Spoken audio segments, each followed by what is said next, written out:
That's fine. Aren't you glad you're down here in Boston and all that? I don't know. I mean, that's a free workout right there. I never had a gym membership. Why would I need one? Feel the curve. All talking about.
Coming to you live from the UTPA Fieldhouse in the three-time All-American city of Edinburgh, this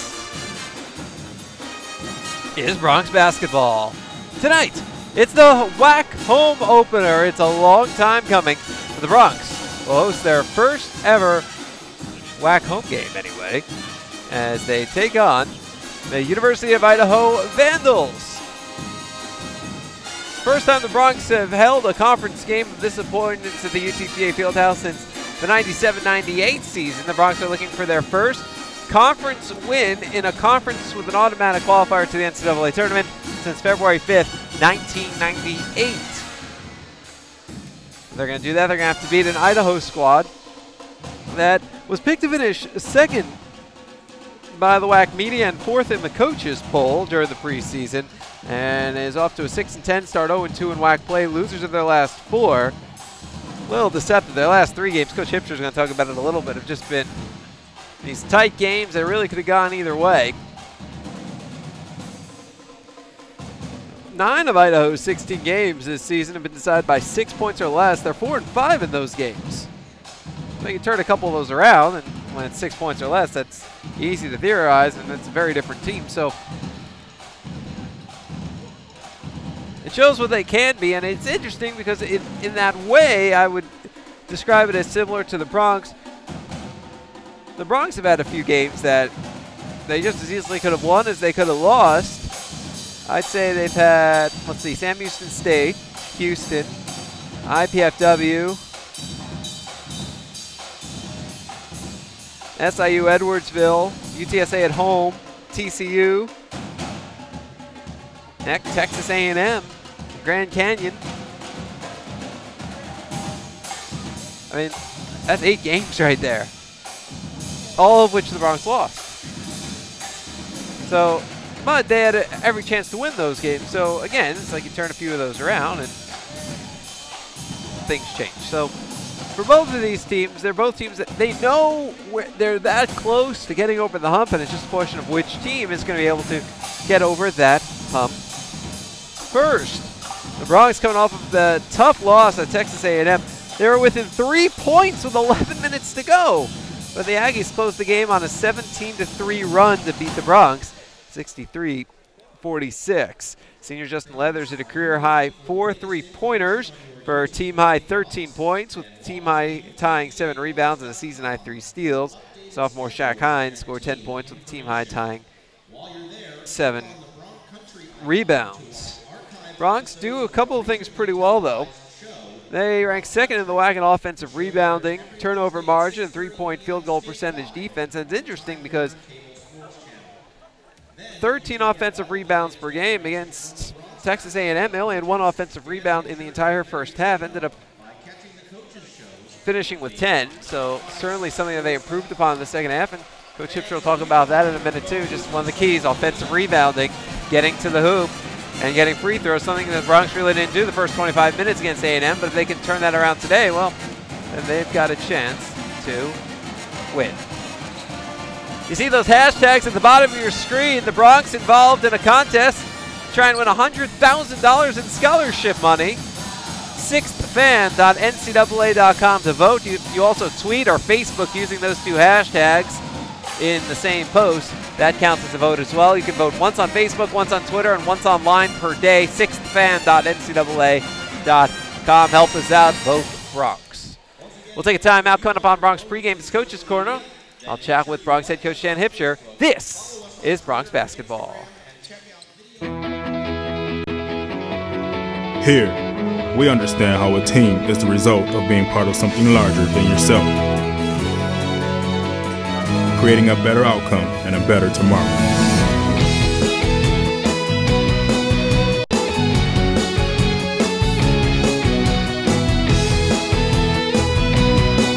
Doctors Hospital Renaissance is proud to support the University of Texas Pan American Bronx.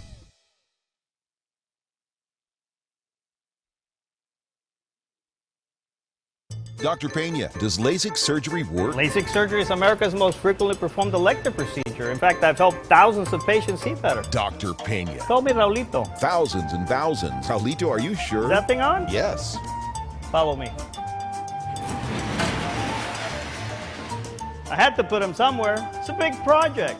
That's a lot of successful operations. Call Dr. Raulito Pena at 661-UC. The phone keeps ringing. Gotta make room.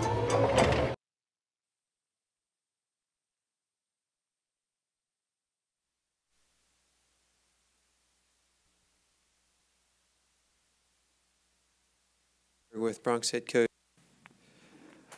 Welcome back to Bronx Pregame. It's Coach's Corner. Jonah Goldberg with Bronx head coach Dan Hipsher. And Coach, last time out, you really played Texas A&M tough.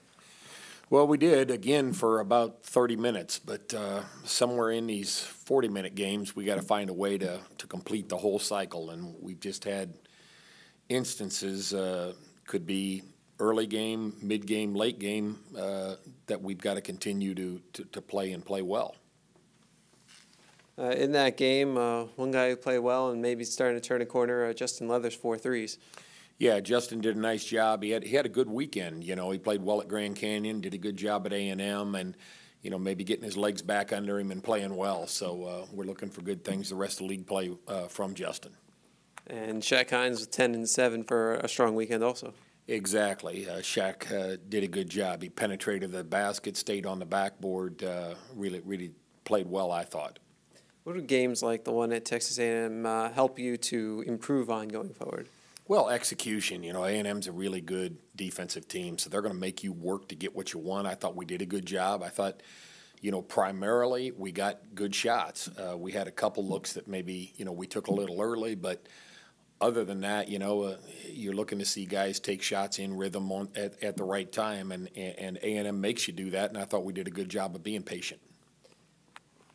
Second half, really last 15 minutes, there was more free throws, more offensive rebounds than certainly in the first 25 minutes. Is that an area of emphasis going into tonight also? Yeah, we want to get the ball inside, try to look north-south more. We've got a tendency to look sideways a little too much. You've got to get the ball into the paint either through the dribble or the pass. And, you know, again, tonight, maybe we can finish in there a little better with not as much size and strength differential in there. And now it's all WAC play the rest of the way. Yeah, that's great. You know, it's exciting to be in a league, and now you're in league season, and hope you're ready for it. And, you know, I put a lot of pressure on the kids. You know, this is a big game for us tonight. We've got to get things turned around, and I think I know it, they know it, and let's see how we react to it. Yeah, it's a home game against a conference squad that's also looking for their first conference win. So the nice thing is somebody's going to come away with that win. Well, exactly, and hopefully it's the right team. But, you know, again, we're going to try, you know, to play the way we've been playing, play competitively, compete, and hopefully things start to turn our way a little bit. Idaho is a team that's coming off of 4 losses in a row as well, and their last 3 have been something. I tell you, they've been unbelievable losses, Jonah. They've had great opportunities to win every game and just had some crazy things happen down the stretch, some missed free throws, some crazy turnovers, some hard shots made against them. And you know, my heart's out for them, but not too much. What can you tell us about the Idaho squad? Well, they're kind of a 3-headed monster, you know, Madison and the 2 guards, and those guys are all double-figure scorers. Madison has had, I think, highs of 35. He's a tough matchup at the 4 spot. He's skilled. He can shoot it. He can drive it. He's a relentless type of scoring kid.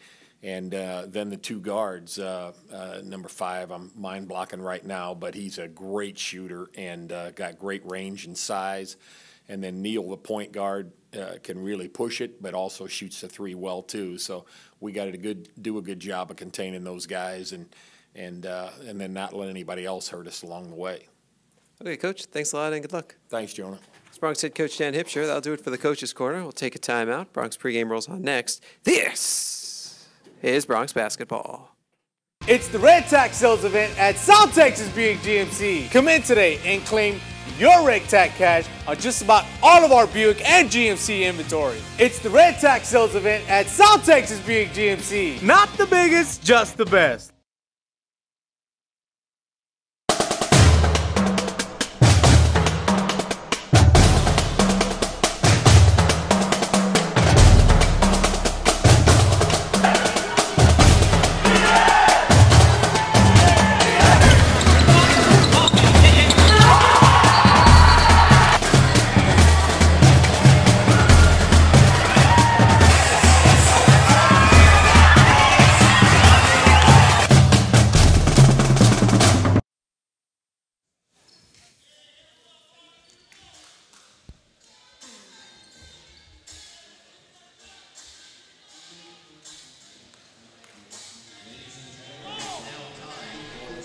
Well, if the sound that you're hearing is Who Are You by The Who, well, that can only possibly mean one thing. It's time for the starting lineups. And we're starting with the visiting team, as always, the University of Idaho Vandals. Starting at the point guard position, a 5'10", 175-pound senior out of Seattle, Washington, number 1, Glenn Dean. At shooting guard, a 6'2", 190-pound junior out of Post Falls, Idaho, number 5, Connor Hill. At small forward, a 6'5", 202-pound senior out of Portland, Oregon, number 34, Stephen Madison. The power forward, a 6'5", 215-pound junior out of Dakar, Senegal, number 13, Bira Sek. And at center, a 6'9", 225-pound senior out of Eugene, Oregon, number 42, Joe Kamer. The head coach of the Vandals in his 6th season is Don Verlin, assisted by Kirk Earlywine, Chris Helbling, and Tim Murphy. The Vandals enter this game with a record of 6-10, 0-2 in WAC play. They've lost 4 in a row, last 3 of which were at home. They're a 2-5 road team, and they lost their last road game. That was December 22nd at Cal State Northridge. As for those host UTPA Bronx, you can line up the usual suspects. Starting in the point guard position, a 5'11", 170-pound junior out of St. Louis, Missouri, number 5, Shaquille Boga. At shooting guard, a 6'5", 215-pound graduate student out of Woodbridge, Virginia, number 3, Javon Farrell. The small forward, a 6'7", 195-pound sophomore out of Chicago, Illinois, number 24, Shaq Hines. At power forward, a 6'5", 218-pound junior out of Kansas City, Missouri, number 32, Justin Leathers. And at center, a 6'7", 215-pound sophomore out of Riihimäki, Finland, number 21, Lori Toivonen. The head coach of the Bronx in his first season is Mr. Dan Hipscher. The associate head coach is Andy Hipscher. The assistant coaches are Ellen McCroy and Cody Hopkins. The Bronx enter this game with a record of 4-12. They've lost 8 in a row. 0-1 in WAC play. The Bronx 1-4 at home this season. This is their first home WAC game.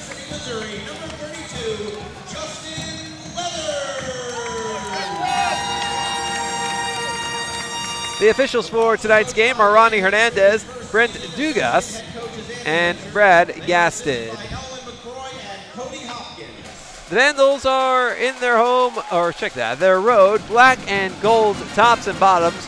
Gold word Idaho across the front in white trim, and the numeral below the word Idaho on the front, numeral on the back in gold as well. Nike swoosh on the right shoulder, and by the left knee, they've got the last names above the number on the back of the jersey. The Bronx in their home white tops and bottoms with the orange and green piping down the sides and along the shoulders. Green numerals on the front and on the back in orange trim. Green letters spelling out, what on earth? Well, immediately Dean is going to the line for 2 free throws. Did I miss something?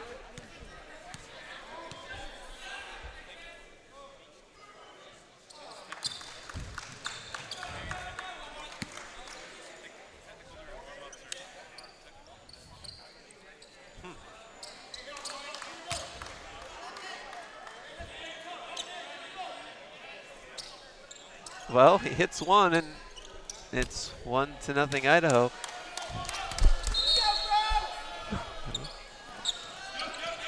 Our best guess here along press row would be a bench technical or a technical during warm-ups.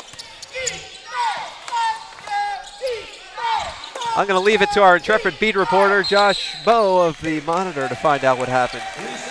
Or perhaps Brian Smith of right here at 956sports.com. One of them will have it in their story. That'll go up tonight/tomorrow morning. So let's get our scoreboard working. It's apparently 1-0 Idaho.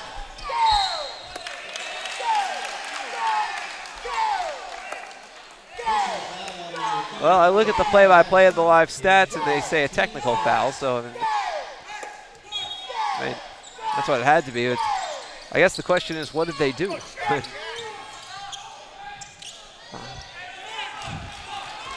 The answer is, I have no idea. 30 seconds in, and it's Idaho basketball on the right side of your screen.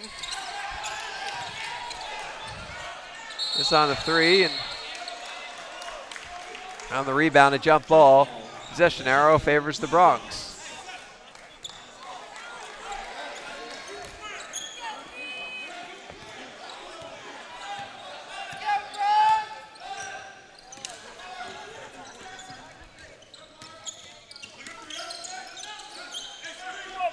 John Farrell with the basketball, takes it in for UTPA, puts it up off the window, doesn't fall. Rebound by Kamerer.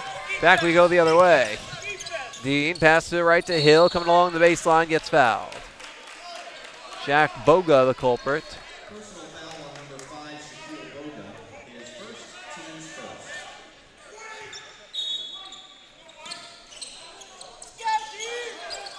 Dean inbounds to Birasek. Dean gives it to Hill. Farrell giving him some space. Up top to Madison, thought about it, didn't. Now skips it out to the left wing. Hill, quick trigger on the 3. It's good. It's 4-0 Idaho. Hill, a dead red 3-point shooter. Coach Hipscher talking about him a little bit in the pregame show. Boga goes around traffic, finds Hines for the baseline jumper, airballs it. Rebound Idaho. Sek gets it up ahead to Dean. Dean comes into the lane, stops and pops, and in. It's 6-0 Vandals. And Coach Hipscher calls for a 30-second timeout.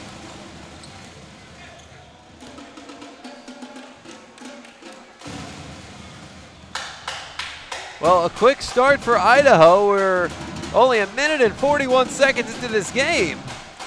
Vandals already with 6 points on a technical free throw, a three-pointer by Hill, and a deuce by Dean. Dean also hit the technical free throw, so 3 points each. Bronx over their first 3 from the field.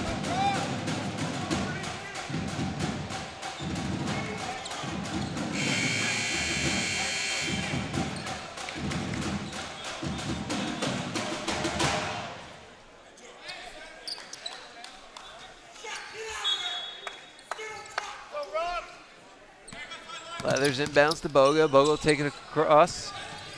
A little pressure by Idaho on the way up. Now they drop back into a 3-2 zone. Coach Hipsher predicted this on the coaches show this week, that they see a lot of zone. As Farrell hits the floater. The Bronx on the board at 6-2. 2 minutes gone by. Zach up top to Dean. Right wing to Hill for 3, in and out. Offensive board and a bucket for Kamerer. And it's 8-2 Idaho. Hines to the basket, misses. Offensive board, gets fouled. Hines heads to the line. Personal foul on number 1, Glenn Dean, his first, team second of the half.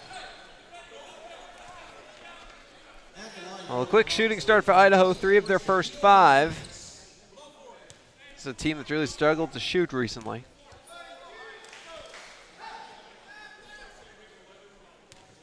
Idaho, 29% from behind the arc over the last 5 games. After shooting 39%, the first 11. Hines misses on the first. Hines this season, about 49% from the line. Bronx is a team at 65%. Seconds off the back iron. Cleveland the board, but can't get the bucket. Comes out to Farrell, feeds Boga up top to Leathers. Now Farrell on the left side, lobs it into Cleveland.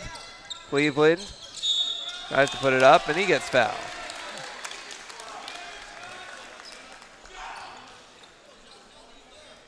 Personal foul is on number 13, Yunusek. 8-2 Vandals, 17-16 to play in the first. Josh Cleveland goes to the line. Cleveland 7 of 16 this season, that's 44%. Rims out. Bronx hold their first 3 from the line. But the good news is they're getting to the line, something it took them 25 minutes to do at Texas A&M, and there's a big reason why the Bronx weren't able to take that game. Cleveland misses the second off the back iron, and a rebound by Idaho. Here come the Vandals. Bronx applying backcourt pressure with Boga and Farrell, forcing the passes, and a 10-second violation. It's Bronx basketball. Great defense by Farrell and Boga. They would not allow Hill and Dean to get up the court.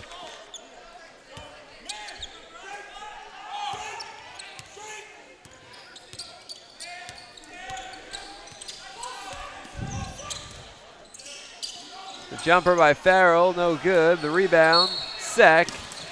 Whistle on a foul. Found out what happened. The reason for the technical foul was a UTPA player dunked during warm-ups. And that's the reason for the technical.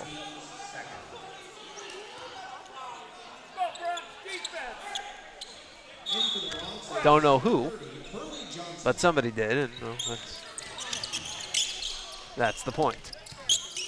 Can't do that. Took 8 seconds, but Idaho gets it up past half court. Hurley Johnson's in as Farrell takes a seat. Dean for 3 from the top. Nothing but net. 11-2 Vandals. Leathers up top to Boga. Boga working his way in from the left. He's around, feeds Hines. Cleveland goes to the right corner to Johnson as the ball poked out of his hands, through his legs, out of bounds. It's Idaho basketball.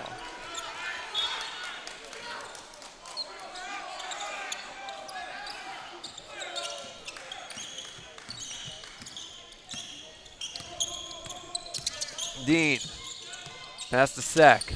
Back to Dean, right wing. Thought about it. Gives it to Hill instead. And a whistle away from the ball, a foul, and we're up against immediate timeout. 15:57 to play in the opening half. The Bronx are down 11-2. You're watching Bronx basketball.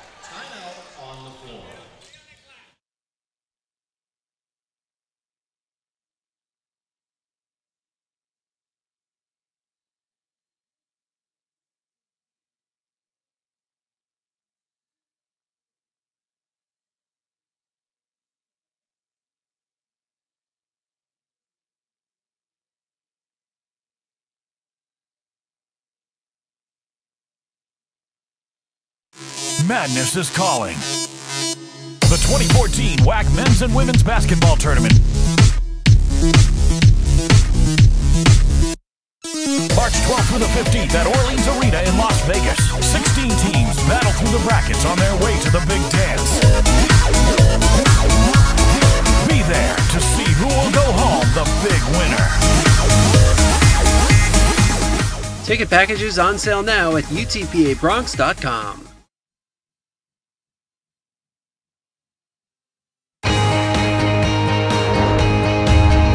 Brave and bold, silver and gold.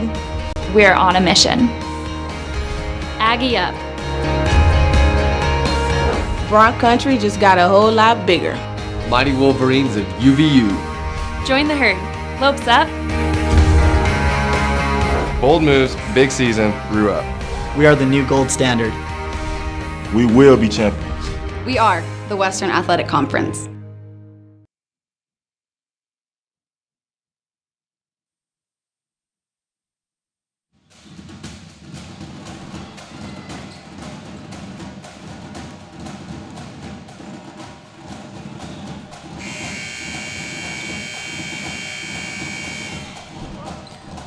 Welcome back out to the UTPA Fieldhouse. Jonah Goldberg riding with you.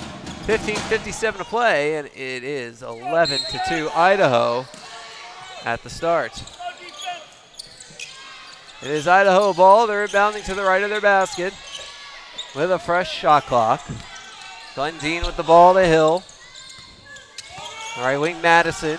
Pass to Dean. Open look at a three, right corner, in and out. Rebound tipped around. Grabbed by Sek with a fresh shot clock. And he feed it out, and Dean will start it up again.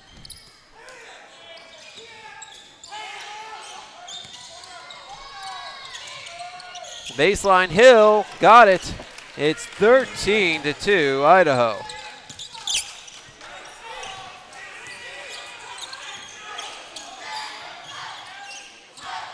Johnson. Boga. Lobs it in for Hines. Hines, the jumper, good in the foul. Shaq Hines with a chance for the old-fashioned three-point play. Foul is on number 13, Bina Sek. His second, team's fourth. And it's 13-4. 15:08 to play. Hines can make it 13-5 if he can hit the Bronx first free throw of the game. Hines 0 for 2, Bronx are 0 for 4.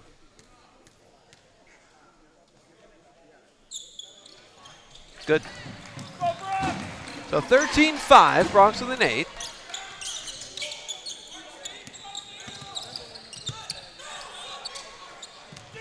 Bronx applying pressure as Idaho gets it across the timeline. Idaho uses written signals to communicate their plays instead of calling it out. So it's interesting that Dean has to look back at the bench to see what the play is. If somebody had been guarding him tightly, well, that would have been a ready-made steal.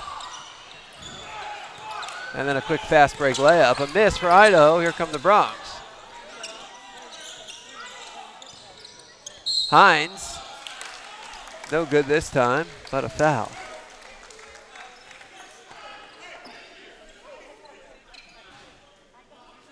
Personal foul is on number 5, Connor Hill. His first, team's fifth. Connor Hill, his first. That's 5 fouls now already on Idaho. We're just 5.5 minutes in. Shaq Hines right back to the line. He's 1 for 3 there today. He's got a team-high 3 points. Bronx have 5 total, down 13-5. First shot is good. The Bronx 2 of 8 from the field. Idaho 5 of 9 in the early going. Idaho 2 of 5 from behind the arc. Bronx haven't tried a 3 yet. Off the back iron on the second. Well, 13-6. The Bronx are chipping away. That's all you can do. There is no 7-point shot. Not yet, anyway. Hill at the top for 3. Got it. 3 for 6 from behind the arc of the Vandals. It appears their shooting woes from behind the arc may be over and done with.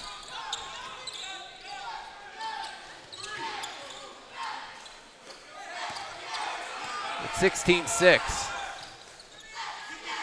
Farrell left wing. Boga right wing. Right corner Johnson. Puts his head down, goes to the hoop, gets the basket. Like the aggressiveness from Hurley Johnson, second game in a row, he's done that. And it's 16-8.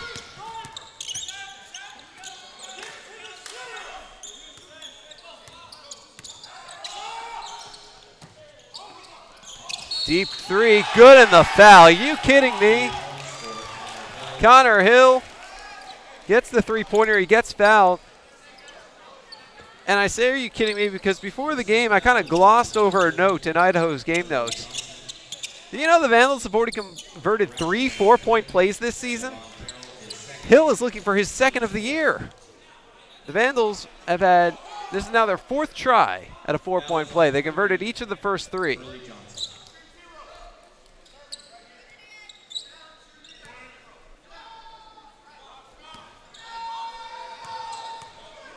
The others, well, this one's no good. So 3 for 4 now, and 4-point plays are Idaho. But I mean, when I saw that note, I figured, well, I mean, that's just an aberration. There they go again, getting a shot at it as Hurley Johnson launches a good look at the 3 left corner. It doesn't go, but Hines gets the offensive board. Bronx second in the WAC in offensive rebounding, nearly 13 per game. Boga. Or to Farrell. And Johnson had a good look, comes in instead, feeds Boga at the top for 3. Got it! You could hear a couple of fans exclaiming yes as soon as the ball left Boga's hands. It looked good. Bronx within 19-11. 12:47 to go in the first half.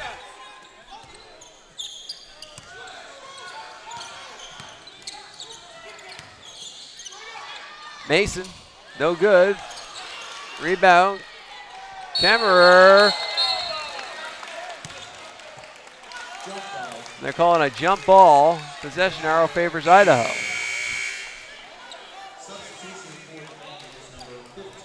Kemmerer takes a seat. Paul and Mapawe is in.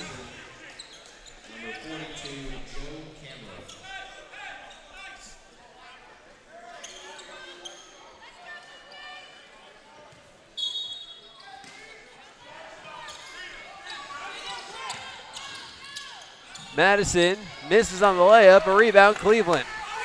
Bronx are down 8. They can make it a 2-possession game with a basket, but they throw it away.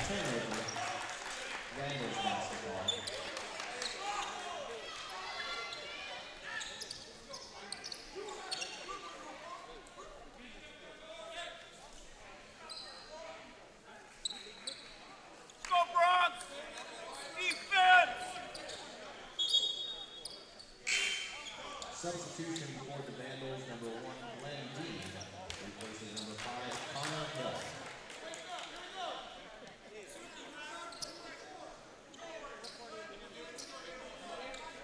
Dean back in for Idaho. Waiting to inbound.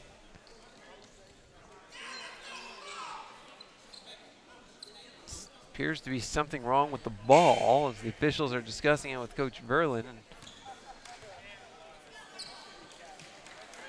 I guess they were going to go to the alternate ball, and then they decided to stick with the ball they had. It's been a weird start to a game.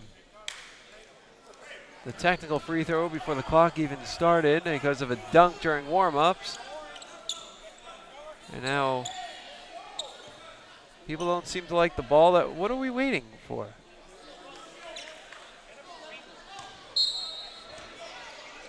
Okay, we get to play ball again.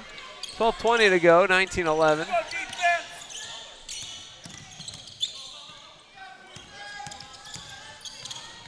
Ball comes to the right corner, Wiggs. Spin inside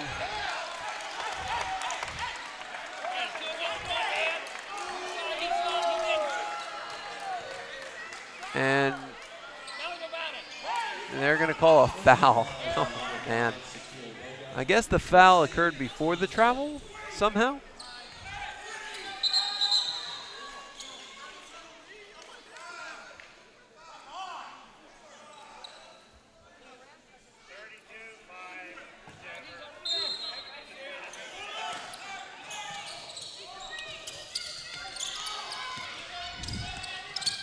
Scott with the basketball at the top for Idaho.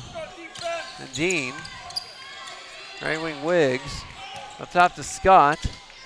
And Wiggs lobs it in where it's tipped around. Cleveland's got it. That's a steal. Back we go the other way. Under 12 minutes to play. Bronx down 8, trying to get within 2 possessions. But before we can do that, there's going to be a whistle to stop play. So the officials can discuss something and we can go to a media timeout. 11:48 to play, and it's 19-11 Idaho. You're watching Bronx basketball. Here, we understand how a team is the result of being part of something larger than yourself, creating a better outcome and a better tomorrow.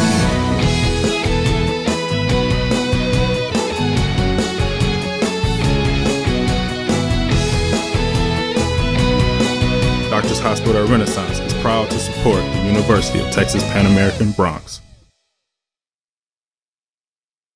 Dr. Pena, does LASIK surgery work? LASIK surgery is America's most frequently performed elective procedure. In fact, I've helped thousands of patients see better. Dr. Pena. Call me Raulito. Thousands and thousands. Raulito, are you sure? Is that thing on? Yes. Follow me. I had to put him somewhere. It's a big project. That's a lot of successful operations. Call Dr. Raulito Pena at 661-UC. The phone keeps ringing. Gotta make room.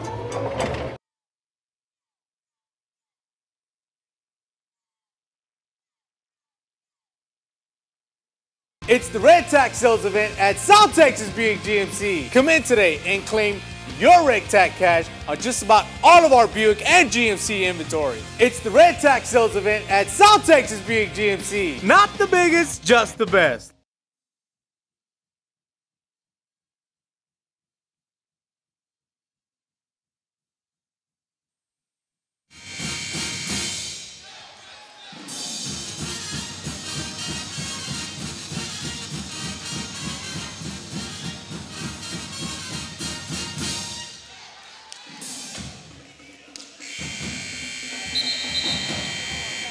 Welcome back out to the UTPA Fieldhouse. Jonah Goldberg riding with you.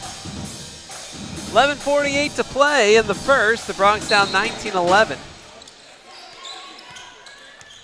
to Idaho. Blake Provost is in, running the offense. Christian Hildebrand is in to camp out along the three-point line, where when he's on, he is on. And once we restart play, we get a foul on Idaho on Mapawe.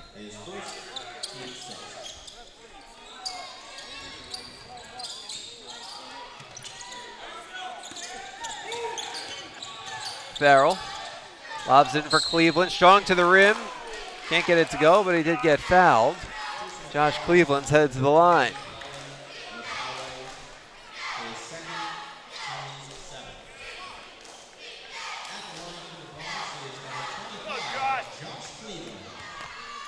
Oh, Cleveland making his second trip to the line. He's already 0 for 2. Bronx 2 of 7 from the line today. Oh, first one is good. Joe Kammerer is back in. Paulin Mapawe takes a seat for Idaho.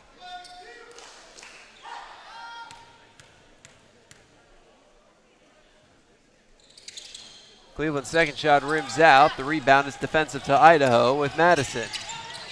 Brings it up, quickly leaves it off for Scott for 3, no good. Hildebrand grabs the rebound and hands it off to Provost. Provost got the timeline.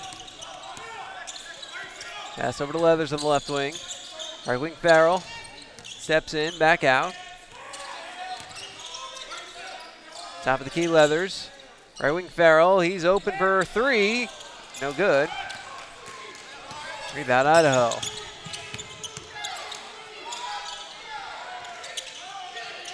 Alex Majewski takes off the warm-up. He's about to go check in for UTPA.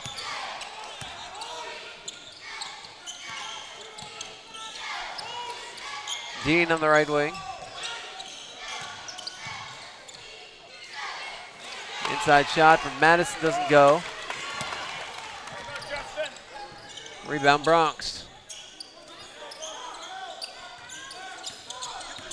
Leathers, top of the key to Hildebrand. Left wing Provost. Lobs it in for Farrell, and it hits off of him and goes out of bounds. Idaho ball. Majewski in. Farrell takes a seat.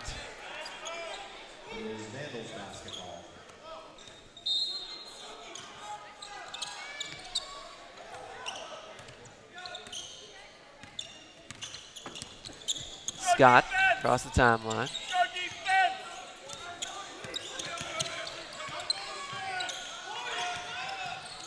Madison, left corner for 3 by Wiggs, no good. Rebound Bronx, Majewski quick to the hoop, can't get it to fall. Rebound by Scott. Idaho bringing it down, they don't have numbers. Wait back, and now it comes over to Dean on the left wing. Top of the key to Scott, back to Dean on the left wing. Top of the key Madison, left wing Dean. Steps in, spins, bounces it down low, and Cleveland was on the ground. He was trying to get up, and I guess Kammerer didn't see where Cleveland was, so he tripped over Cleveland, and that's a foul on Cleveland.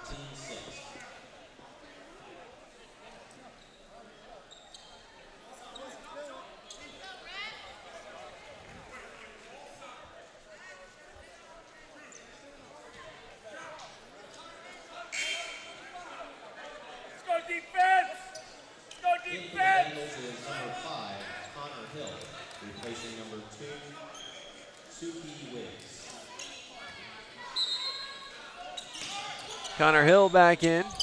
Wiggs takes a seat. Scott at the top for Idaho. 9.5 minutes to play. Bronx down 7. Davis picks up, or Dean picks up his dribble too far out, gives it to Hill, who stone cold for 3.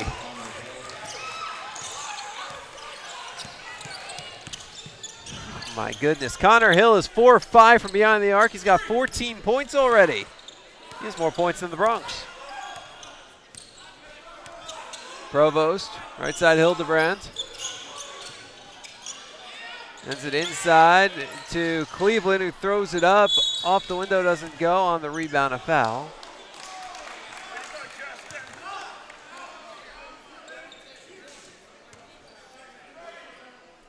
Personal foul is on number 1, Glenn Dean. It's on Dean.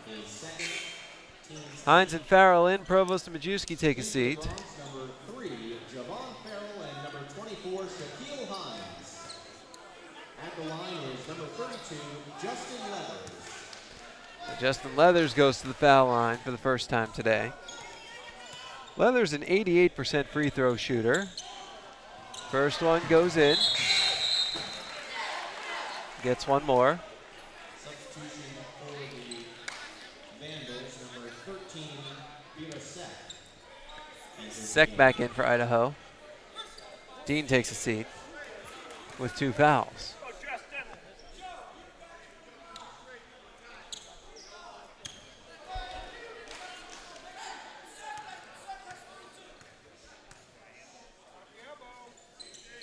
Second shot is good. 22-14. It's an 8-point game with 8:53 to go. Scott is the basketball right wing. Up top to Hill. Left side Madison. And Madison finds his way to the hoop. Strong for the layup. It's 24-14. 8.5 minutes to play in the first. Hildebrand on the right wing. Pass it back to Farrell. Left wing Leathers. Back to Farrell at the top. Left wing Leathers. Goes to the left corner Hildebrand. Left wing Leathers.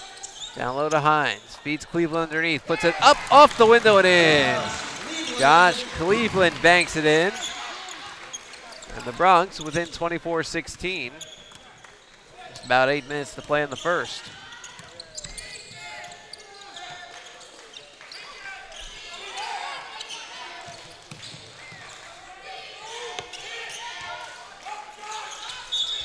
Madison turnaround jumper doesn't go.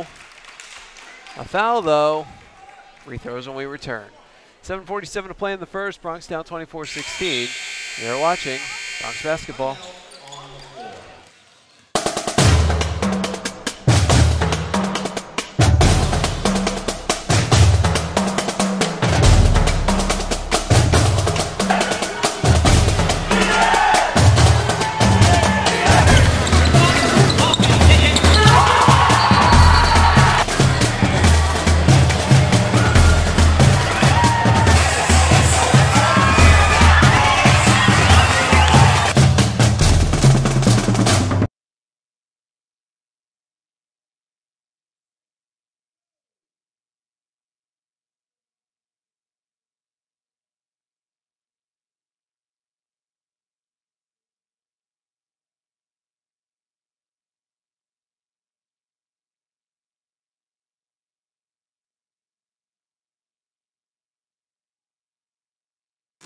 Madness is calling.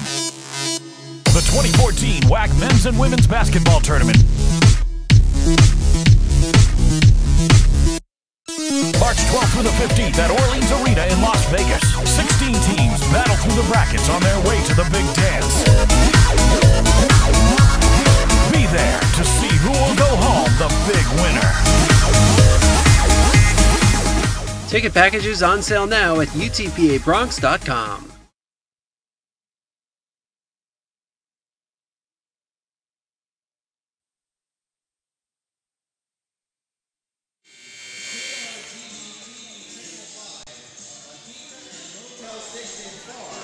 Hope this isn't making you dizzy.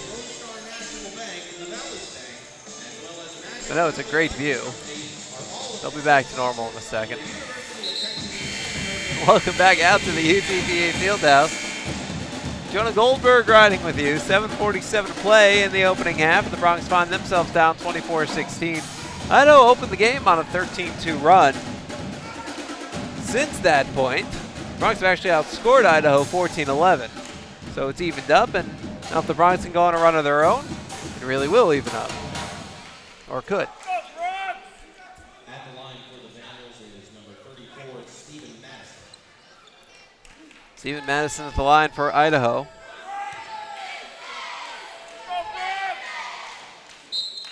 First shot is good.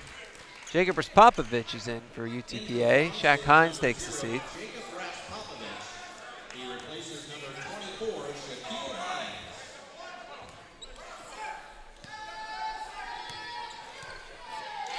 Madison's a 75% free throw shooter. That one's good as well. 26-16. Idaho, 3 of 5 from the line. Shooting just 60% from the line over their last 7 games after starting the season at 74% over the first 9. No good, but a foul there for UTPA. Personal foul is on number 34, Steven Madison, his second, team's ninth. At the line for the Bronx is number 3, Javon Farrell.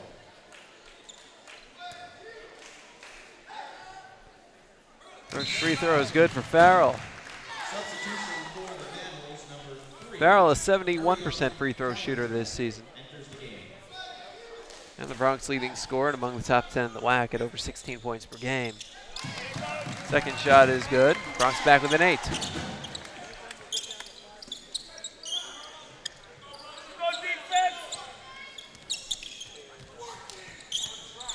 Scott bringing the basketball down the court.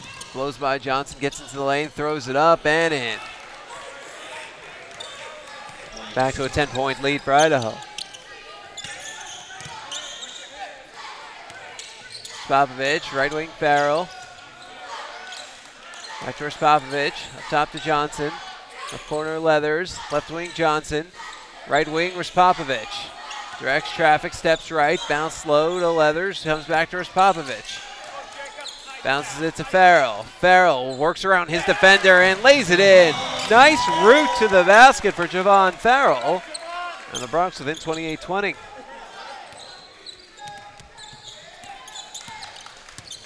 .6:43 to play in the first.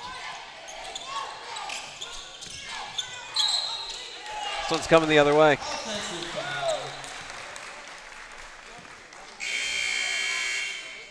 Foul is on number 42, Joe Cameron. It is Bronx basketball. Joe Kammerer, the culprit, is first. Update you on the fouls. Idaho's 10, UTPA 7. Farrell to the basket, layup, doesn't fall. Rebound, post loose. Farrell runs after it, but Kammerer is able to pick it up. Check that, Madison. Madison passes into the right corner. That's Calendret. Works it around to Dean. Right wing Hill for 3. Doesn't go in. And a rebound Farrell. Ahead to Johnson. Works through 2 defenders. Lays it up and fakes it in. Pretty play. Bronx within 2 possessions. It's 28-22. Looks like Idaho's going to go into a bit of a motion offense. As Madison misses. Popovich with the rebound as the ball poked away, but gets it back. Hands it off to Farrell. Comes to Johnson on the left. Up top to Toivonen. Right wing Leathers. Bounce to Farrell. Stops. Pass out to Johnson at the top. He's got space. Moves in, spins, is wide open, and it rolls out. Boy, you're not going to get much better of a look than that. And the ball just rolled around the rim and didn't go. Sometimes there's a little too much Crisco up there. Hill, wide open NBA 3, doesn't go. Rebound Johnson. Bronx can get within a possession with a 3 here, or at least within 4 with a deuce.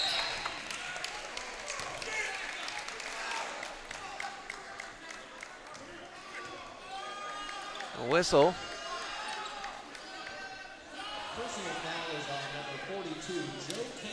Kammerer picks up his second foul. That's a 1-and-1 coming up for the Bronx.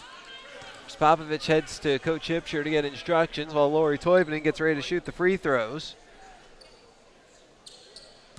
Latte, a 65% free throw shooter.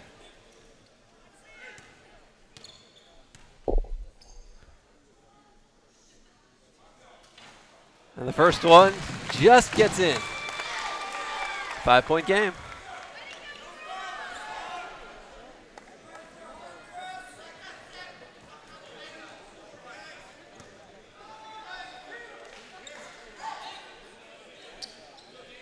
One more for Toivonen.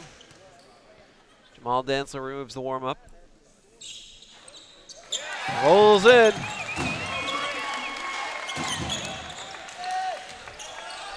(28-24). This crowd is as loud as it's been all night. Comes to Madison.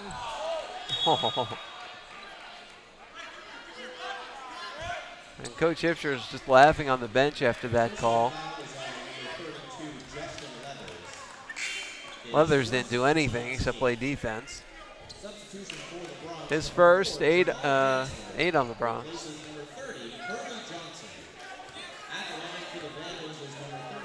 Madison shooting 1-1.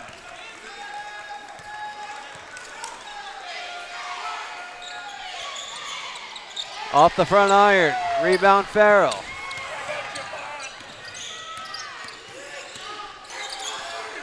Farrell at the top. To Dantzler, gets doubled. Gives it to Farrell at the top, quickly to Leathers, left wing for 3. Rims out, Toivonen battles for the rebound, goes out. Who's it off of? And it's off of Idaho. The Bronx retain with 4:36 to play.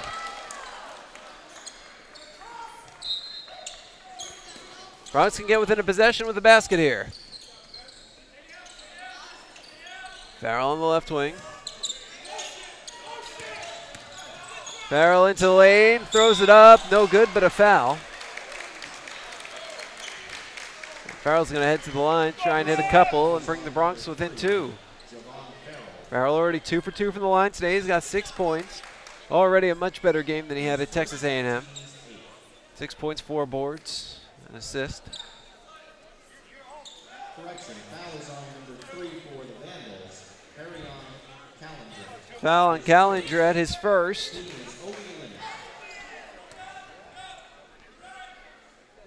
Farrell makes it a 1 possession game.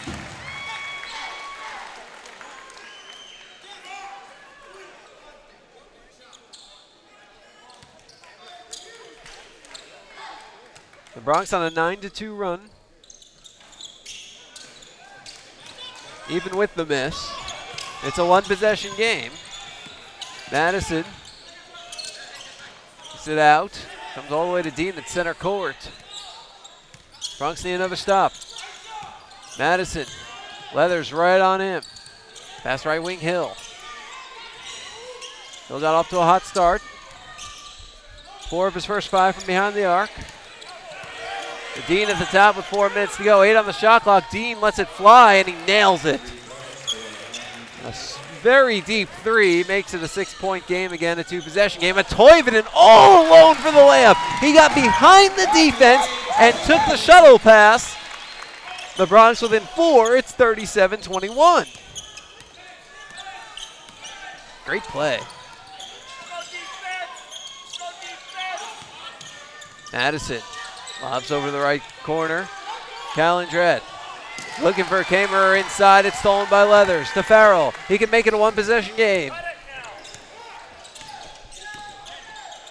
There was Popovich on the right wing. There's Popovich. Stops at the top. Goes down low to Dantzler. Has trouble with it. Picks it back up. Forces his way to the hoop and lays it in! 37-29! 31-29. The Bronx within 2. 3 minutes to go in the first.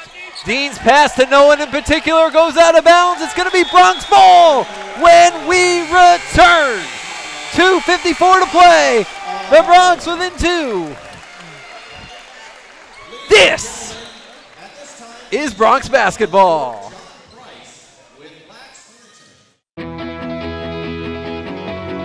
Here, we understand how a team is the result of being part of something larger than yourself,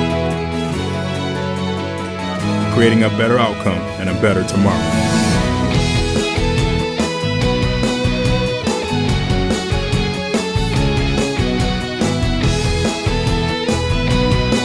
Doctors Hospital Renaissance is proud to support the University of Texas Pan American Bronx.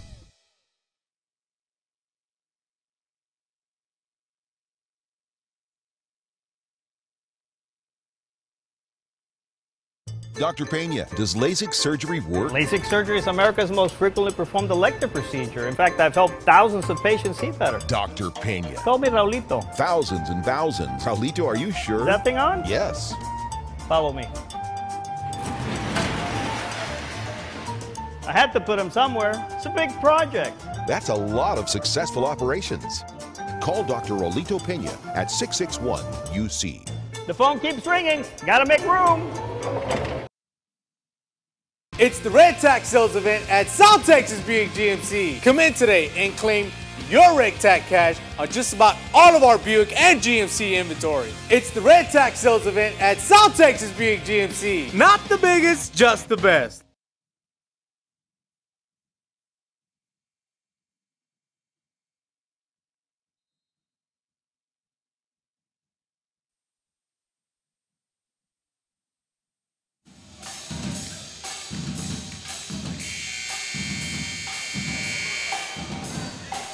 Welcome back out to the UTPA Fieldhouse. Jonah Goldberg riding with you. 2:54 to play in the opening half. The Bronx have closed to within 31-29. The Bronx are on a 13-5 run over the last about 5 minutes.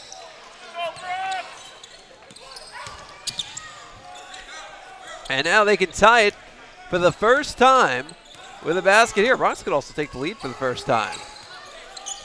Farrell has it on the right wing with 20. Up top to Johnson. Gives it back to Farrell. 13, 12 to Leathers. Inside to Dantzler. Dantzler backs out to Leathers. Right wing Farrell. Right wing Johnson for the lead. Short. Rebound Dantzler. No good, but a foul.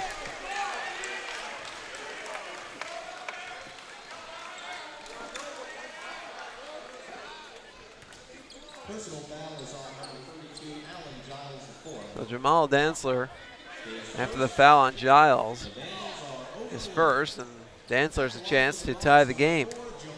It's his first trip to the line today. Dantzler 10 of 22, 46%. Misses on the first. Can make it a 1-point game.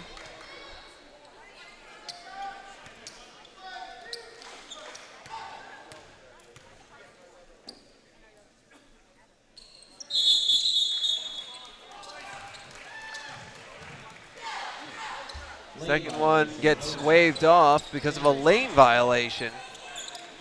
The Bronx have their free throw waved off because of a lane violation, so it remains a 2-point game with 2:15 to go.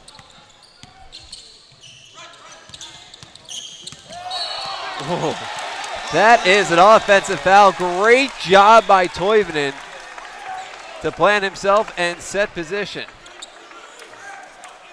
Personal foul on number 32, Alan Giles, the fourth. His second. Vandals are over the limit. It is Bronx basketball.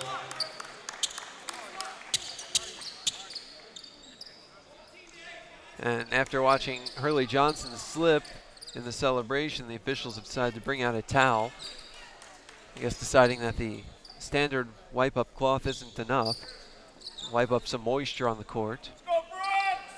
Or, you know, normally when they sweep in that area, it's really just around underneath the basket. They don't get out to center court unless something like that happens. Well, anyway, it looks like we've got a dry enough court, so Wiggs is back in for Idaho. Giles takes a seat.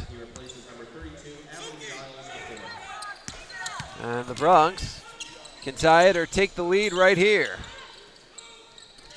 2 minutes left in the half. Farrell down low to Dantzler. Ties the game!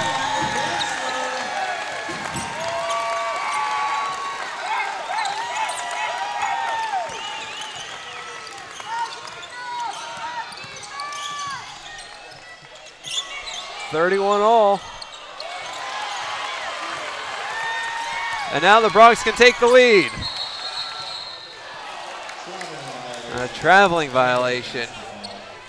Idaho ball.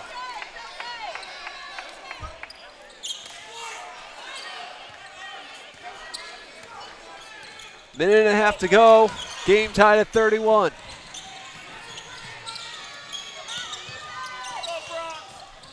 Hill, baseline jumper. Good in the foul.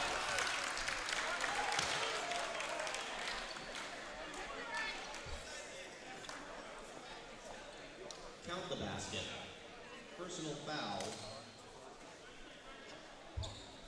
Personal foul on number 3, Javon Farrell. His second, team's ninth. Farrell just picked up his second foul. So Farrell's going to sit the rest of the half. First Popovich is back in. And for the Vandals, number 12, Mike Scott replaces number 1, Glenn Hill's free throw is good. 34-31. Bronx trailed by 3 again, a minute 20 to go in the first. No pressure by Idaho. Leathers. Right corner, Dantzler. Up top to Raspopovich. Left wing, Leathers. Right wing, Raspopovich. Up top to Leathers. Left corner, Johnson. Johnson works his way along the baseline. Has his shot swatted by Kamerer. Under a minute to go. Here comes Idaho. Whistle and a foul. Personal foul on number 4. Jamal Dantzler, the culprit. More free throws coming up for Idaho. Bronx are over the limit. At the line for the man is number 34, Stephen Madison. Madison trying to make it a 2-possession game again. And he does.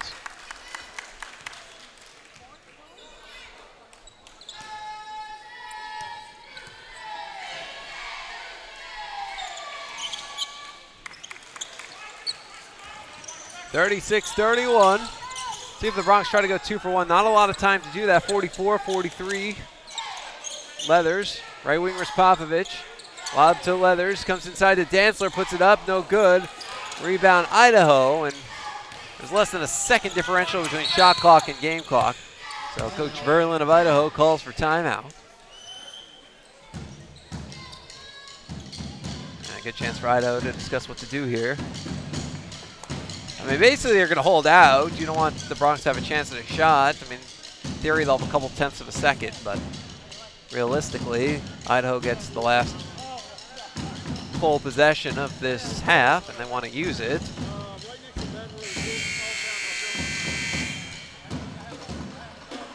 Scored the last 5 points. Bronx tied it at 31 after a 15-5 run that lasted 5 minutes and 49 seconds. On a Dantzler layup, back-to-back Dantzler layups, actually. And then Connor Hill hits the baseline jumper, converted a 3-point play, and Stephen Madison a pair of free throws. And that put Idaho back up 36-31.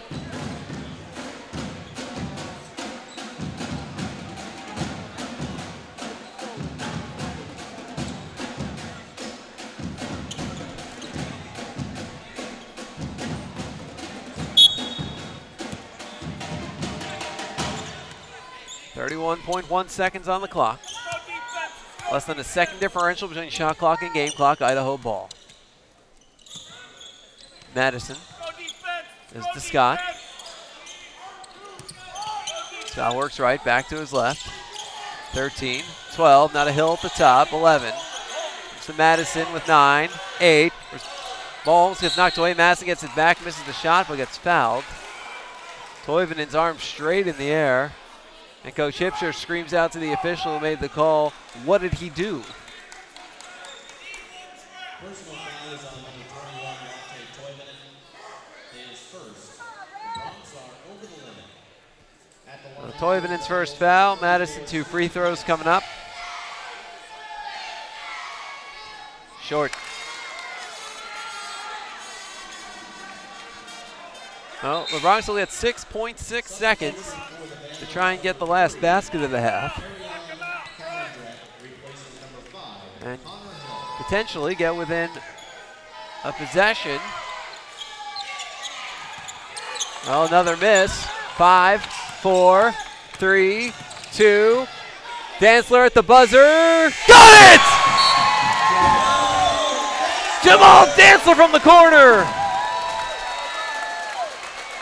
And as we go into the half, the momentum decisively belongs to UTPA. The Bronx have pulled within 36-34. What a half for Jamal Dantzler. Scored the Bronx last 7 points. Came into the game late, and he has been huge. Hit back-to-back layups to tie the game at 31 with about 2 minutes left, and then right at the buzzer, he hits the 3 from the left corner, and the Bronx are within 2 going into the half. And when you think about this game, Bronx have trailed by double figures for a good amount of it. We are on a mission. You'll take this within 2 points at the half every single time. Bron country just got a whole lot bigger. We'll take a timeout. Coming up on the halftime report, we'll take a look at your first half stats.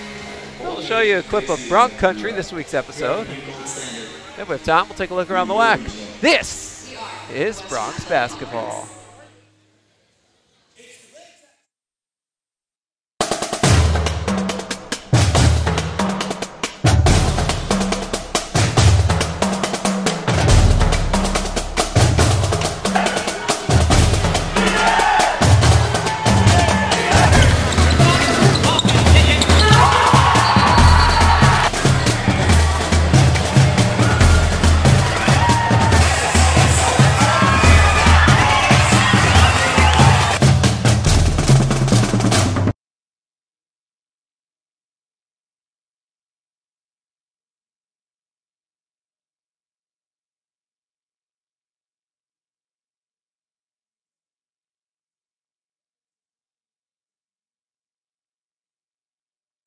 Madness is calling. The 2014 WAC Men's and Women's Basketball Tournament. March 12th through the 15th at Orleans Arena in Las Vegas. 16 teams battle through the brackets on their way to the big dance. Be there to see who will go home the big winner. Ticket packages on sale now at UTPABronx.com. Brave and bold, silver and gold. We are on a mission. Aggie up. Bron country just got a whole lot bigger. Mighty Wolverines of UVU. Join the herd. Lopes up. Bold moves, big season, grew up. We are the new gold standard. We will be champions. We are the Western Athletic Conference.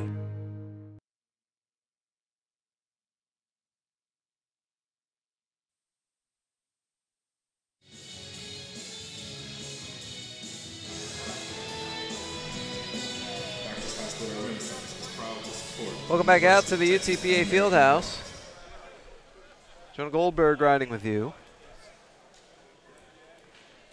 Score at the half is 36 to 34 in favor of the Idaho Vandals. Take a look at some of the first half numbers, and we'll start with visiting Idaho.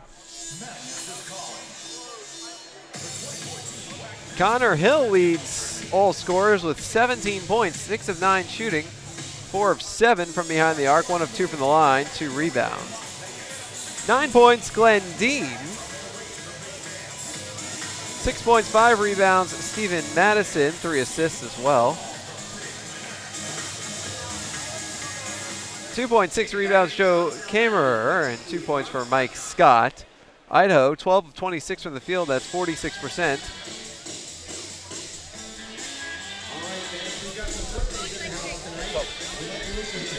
Six of 13 from behind the arc, and 6 of 11 from the line. 20 rebounds, 5 offensive, compared to 18 and 6 by UTPA.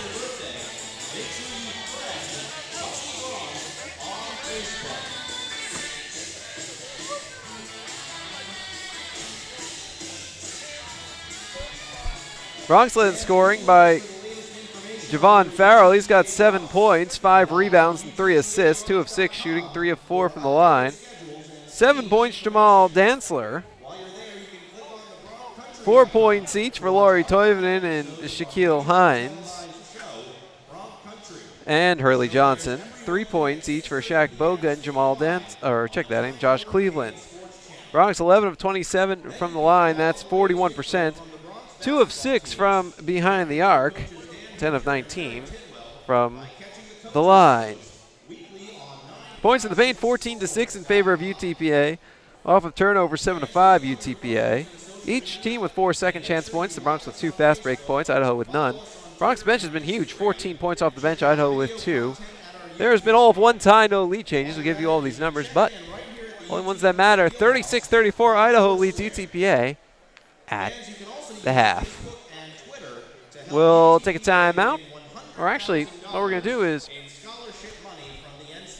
the Bronx recently launched, well, it's not really that recent anymore, it was October, a regionally televised show known as Bron Country. If you haven't seen it yet, you are missing out. You can watch it up on UTPABronx.com.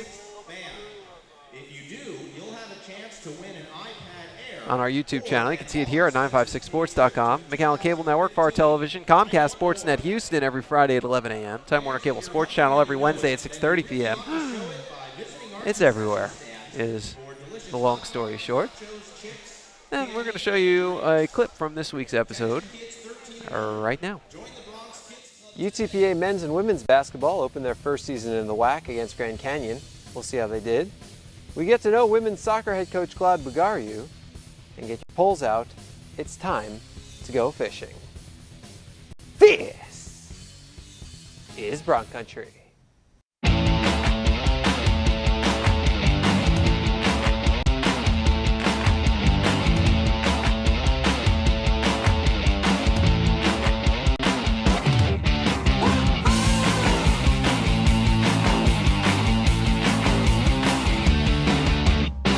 Welcome to Bron Country. I'm Jonah Goldberg.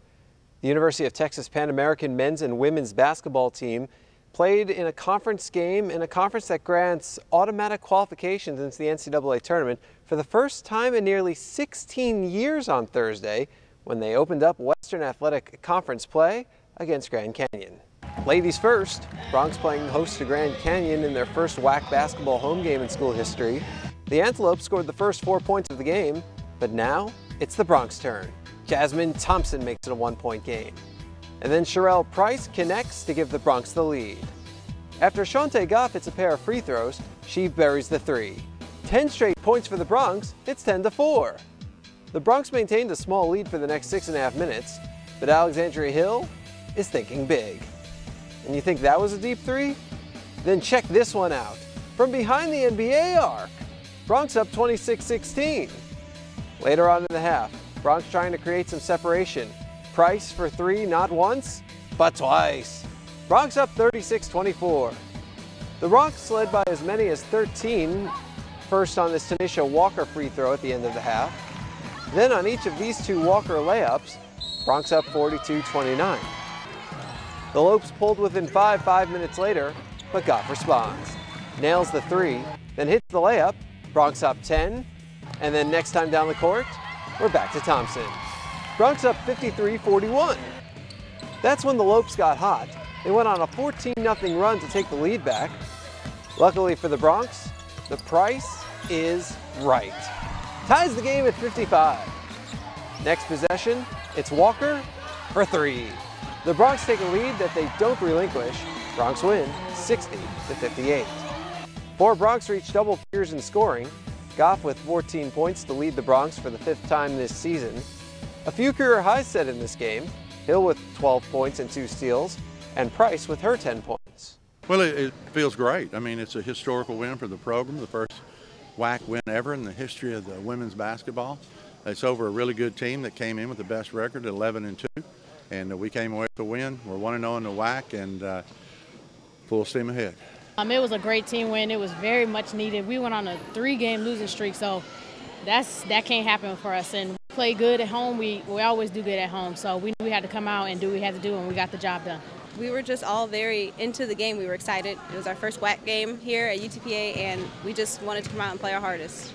Here's a look at the WAC standings. Idaho off to a 2-0 start. The Bronx, Bakersfield, and New Mexico State all 1-0. Idaho won last year's WAC tournament, while Seattle won the regular season championship. And what do you know? They're the next 2 opponents for the Bronx, both on the road. Idaho is probably the best team in the league. They went to the NCAA tournament last year. They returned a lot of good players. They'll be tough to beat up in Idaho. On to the men, visiting Grand Canyon to open WAC play. Javon Farrell finds Shaq Boga for the layup, 6-5 Bronx. A little later on, the rebound tip out to Farrell, comes straight to the hoop for the layup. We're tied at 15. And then, near the end of the half, you know what they say, if at first you don't succeed, try again. Justin Leathers with the bucket brought the Bronx within 33-31, but the Antelopes go on to win 91-85. Plenty of positives to take away for the Bronx. 4 players reached double figures in scoring. Shat Boga set new career highs in points with 25, rebounds with 8, baskets with 9, and free throws with 6. Farrell also with 25 points, his most as a Bronx, tying his career high. Perhaps more impressive than the scoring, though, the Bronx committed just 5 turnovers, their lowest total in over 5 years, and tied for the fewest in a game by a WAC team this season. Yeah, that's a great thing, you know, for us to not be turning the ball over, taking care of your possessions. That's actually what kept us in the game. There was a huge differential in turnovers. I think Grand Canyon had 18 and we had 5. Yeah, it was an offensive game the whole way. We couldn't get them stopped. They couldn't get us stopped. Came down to the end. We're 1 down with 50 left. They threw a desperation 3 in, and you know, just one of those games. They shot the ball very, very well, give them credit, but I thought we showed some progress too. Bronx visiting Texas A&M to close out the non-conference slate. Aggies up 5-0 early. Lori Toivonen with the strong move to the rim. Bronx within 5-2.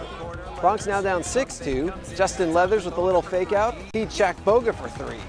Bronx within 1 at 6-5. Now, Leathers wasn't just faking on the threes. He hits one there, kicks off a nice little run, because after this Shaq Hines jumper falls in, Leathers again for 3. 7-0 run, game tied at 15. Aggies get the next basket. Boga having none of that. Nails the long 2, ties the game at 17. Bronx down 2 again. Leathers for 3 again. His third of a career-high 4 3-pointers. Bronx take a 2019 lead and kept the game close most of the way. But the Aggies closed the game on a 17-3 run to beat the Bronx 63-46. Leathers finished with a team-high 13 points, 7 rebounds, and 3 steals. Hines also with 7 rebounds to go with his 10 points. You know, came in with a game plan to play zone, but we knew the difficulty in that would be getting a rebound. And 14 offensive rebounds on, 30 missed shots. That was a factor. But, you know, to try to play man against that size and strength would have been difficult for us. So, and I don't know that the rebounding would have been anything different. So, you know, we've got to make shots. We're not going to get anything inside against them. And we moved the ball around and took an inordinate amount of threes, but probably a few too many. But they did a great job on Javon tonight defensively. And Javon did a good job on Javon at the same time, so it became a real tough night for him. No, I think we're pretty scrappy that way. You know, we move the ball pretty good, and the thing we couldn't do tonight is get to the rim. The other night we were able to drive, and when we get more against our stock, we have a chance to get in there.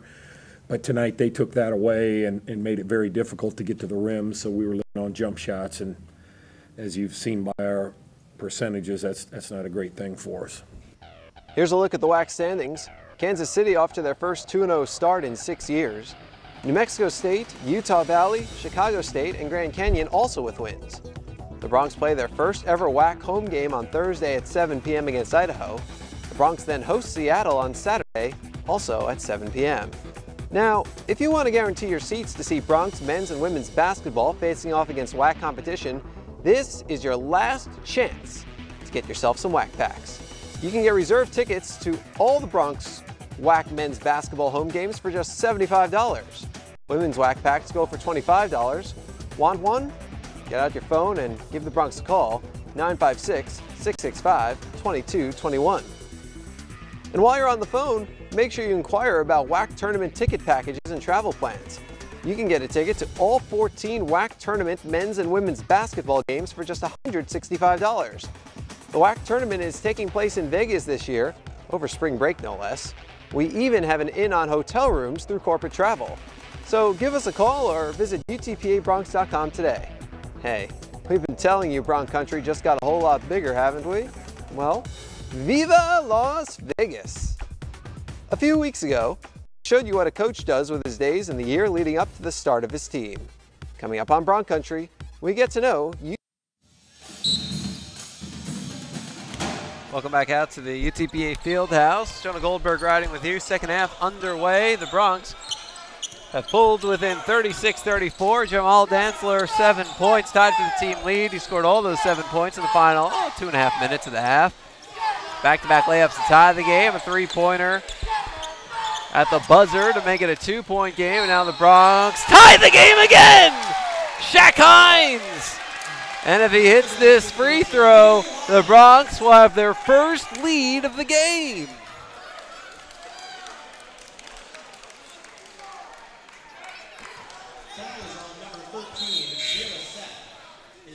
Here, Sek picks up foul number 3 very quickly, and just like that, Sek to the bench. Wiggs is in.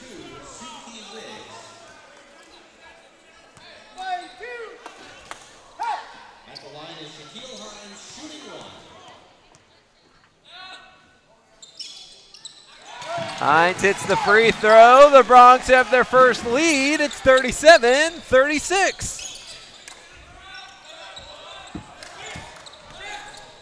The Bronx have trailed by as many as 11, and they now lead by 1.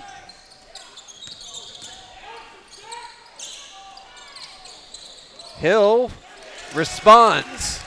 Another 3. Idaho's back on top.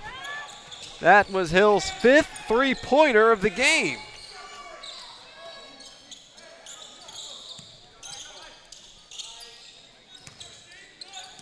His career high in three-pointers was 7 against UC Davis earlier this season. Farrell, another opportunity to Boga. Toivonen at the top. Boga, Leathers, Hines, doesn't go. Rebound Idaho. Madison, right wing. Dean, back to Madison. Feeds it underneath. Layup doesn't go for Wiggs. A rebound Hines. Bronx can tie it or take the lead with a bucket here. Toivonen. Leathers. Boga on the left wing. Lobs in for Farrell, who just hangs on with 15. 14-13. Boga, left wing for the lead. Short. The rebound bounces to Wiggs. Dean with the head of steam. Gives it off to Kemmerer, who puts it in. It's a 2-possession game, 41-37.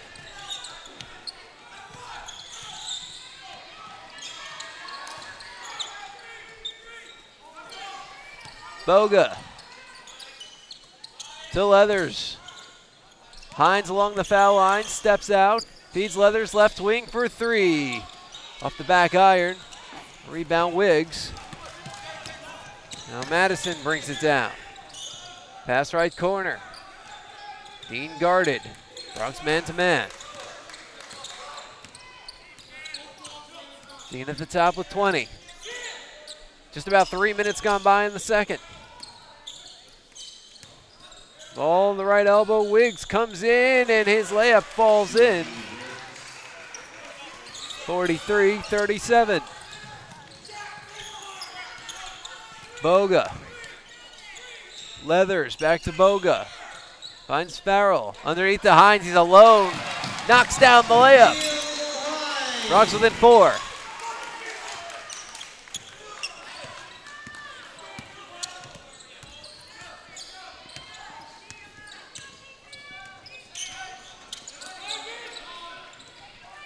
Wiggs. Red wing Hill for 3. Short. And an offensive board comes out to Kemmerer. Down to Madison on the right wing.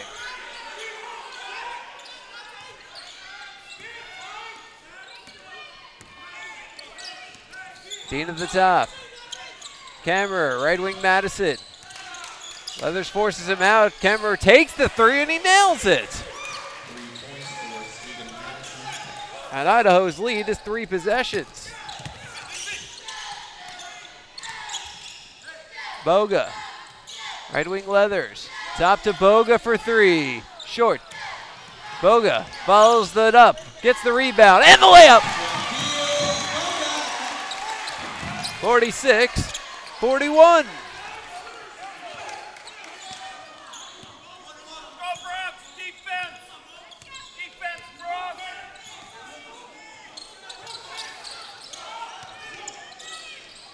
Madison, short, follows his miss, gets the board and the bucket. Makes it a 7-point game, can make it an 8-point game if he hits the free throw when we return. 15:28 to play, Bronx down 48-41. You're watching Bronx basketball. Here, we understand how a team is the result of being part of something larger than yourself, creating a better outcome and a better tomorrow.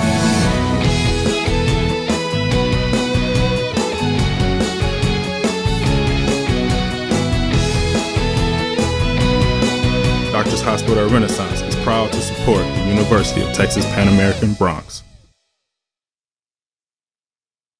Dr. Pena, does LASIK surgery work? LASIK surgery is America's most frequently performed elective procedure. In fact, I've helped thousands of patients see better. Dr. Pena. Call me Raulito. Thousands and thousands. Raulito, are you sure? Is that thing on? Yes.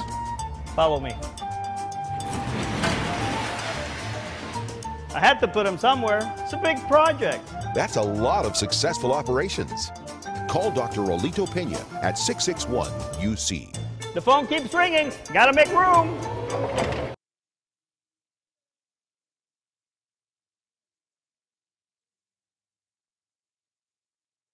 It's the Red Tax Sales event at South Texas Buick GMC. Come in today and claim your Red Tax cash on just about all of our Buick and GMC inventory. It's the Red Tax Sales event at South Texas Buick GMC. Not the biggest, just the best.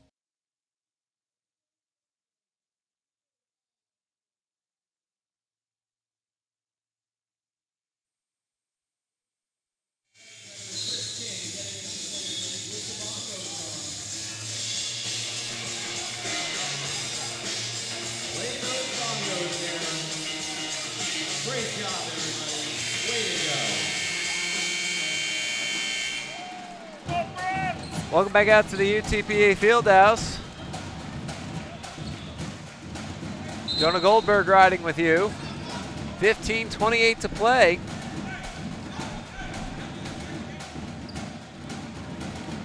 It's 48-41.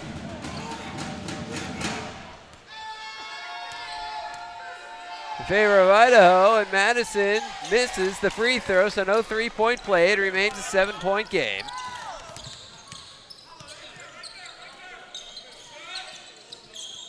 And here come the Bronx. Farrell. Pocket picked by Hill. Ahead to Dean. And that is a layup. But Dean couldn't stop himself. He goes into the basket and collides hard with the padding at the base of the basket.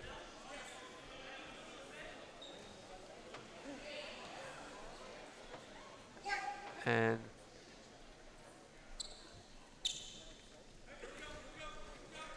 as he is attended to by the Idaho trainer and the UTPA team doctor, we'll step aside.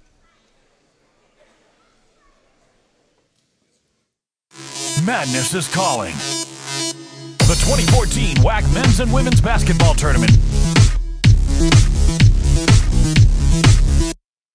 March 12th through the 15th at Orleans Arena in Las Vegas. 16 teams battle through the brackets on their way to the big dance.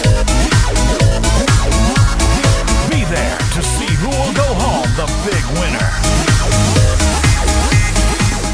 Ticket packages on sale now at UTPABronx.com. Brave and bold, silver and gold. We're on a mission. Aggie up. Bron country just got a whole lot bigger. Mighty Wolverines of UVU. Join the herd. Lopes up. Bold moves, big season, grew up. We are the new gold standard. We will be champions. We are the Western Athletic Conference.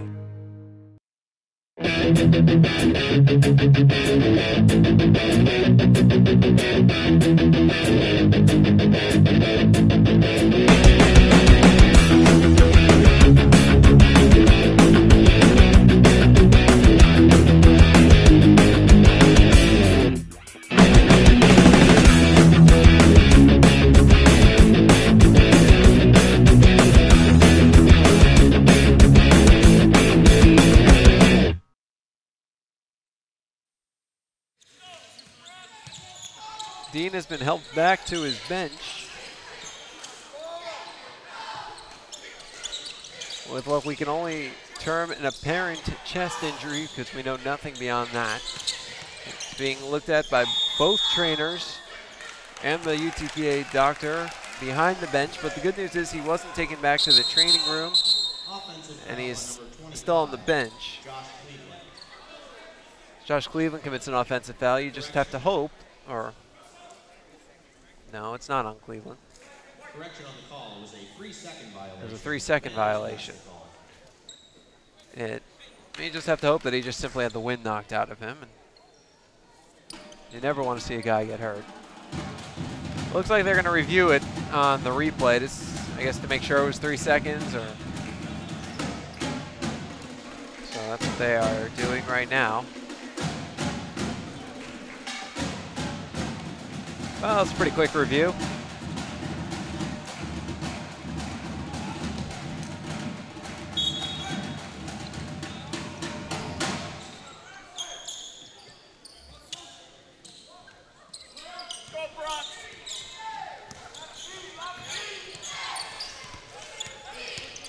Idaho basketball. That's coming the other way.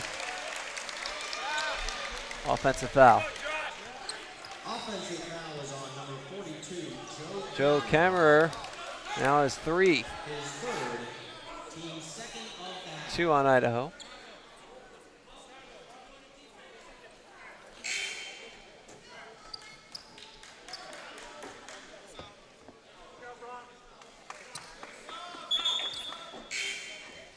Substitution for the Vandals, number 15, Holly Mapawe replaces number 42, Joe Kammerer.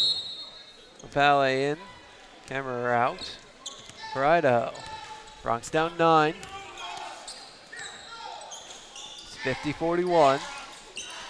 Boga lobbing for Hines underneath, tries to pass it out. It's deflected, but Farrell gets it down. Farrell to the hoop, throws it up and in. It's 50-43.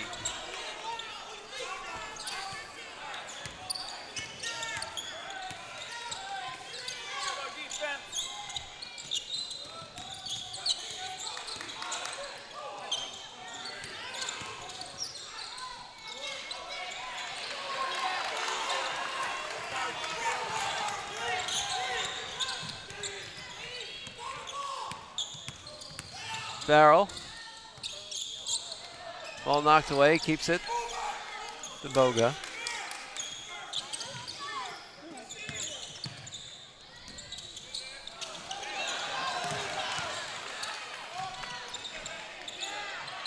Oh, just won't go in. Rebound Idaho.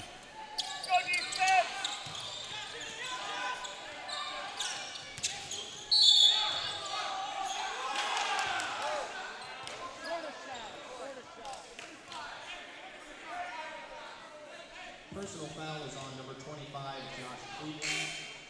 His second. Cleveland called for his second foul. Substitution for the Bronx, number 4, Jamal Dantzler replaces number 32, Justin Leathers.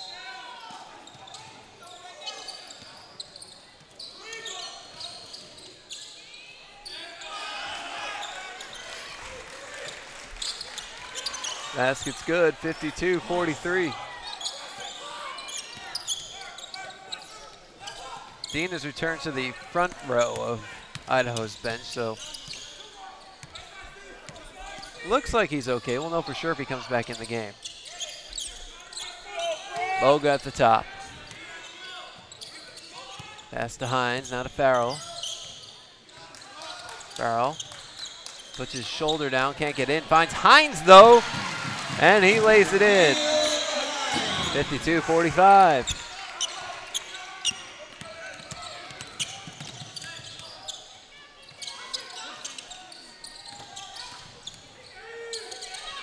Madison at the top for three, off the back iron.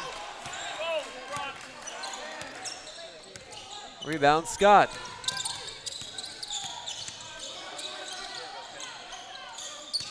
To Madison.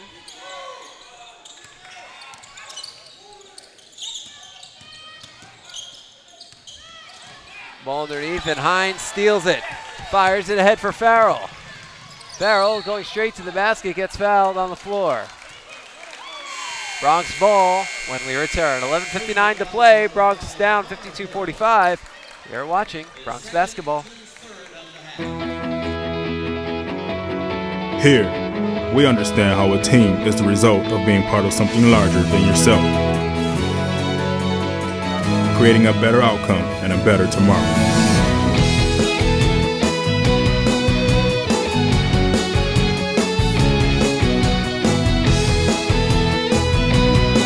Doctors Hospital Renaissance is proud to support the University of Texas Pan American Bronx. Dr. Pena, does LASIK surgery work? LASIK surgery is America's most frequently performed elective procedure. In fact, I've helped thousands of patients see better. Dr. Pena. Call me Raulito. Thousands and thousands. Raulito, are you sure? Is that thing on? Yes. Follow me. I had to put him somewhere. It's a big project. That's a lot of successful operations. Call Dr. Raulito Pena at 661-UC. The phone keeps ringing. Gotta make room.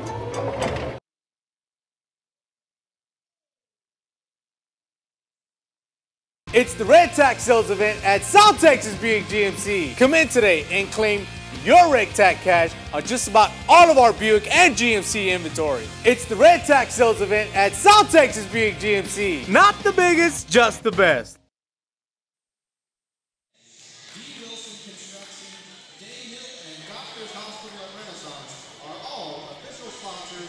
The University of Texas Pan American Intercollegiate Athletics. Welcome back out to the UTPA Fieldhouse. Jonah Goldberg riding with you. 11:59 to play. Bronx find themselves down 52-45. Bronx had taken a 37-36 lead on a Shaq Hines three-point play at the start of the half, since then outscored 16-8.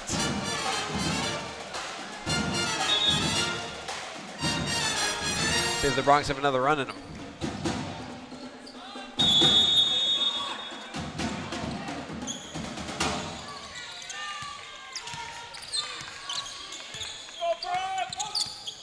Boga with the basketball at the top. Steps to his right. Basket will get him in within 2 possessions. Dantzler. He's been a spark plug today. Boga at the top. Hines showing, runs through. Now to Farrell. Farrell feeds Boga, cuts to the hoop, puts it up, good in the foul! It's a 5-point game. It can be a 4-point game with a good free throw. Count the basket for Shaquille Boga. That is on number 15, Colin Howley.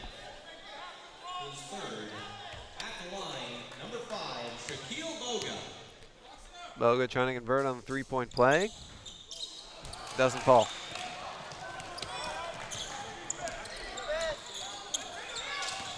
.26 to go. Bronx down 5. Need a stop. Bronx have gone the last 2 baskets.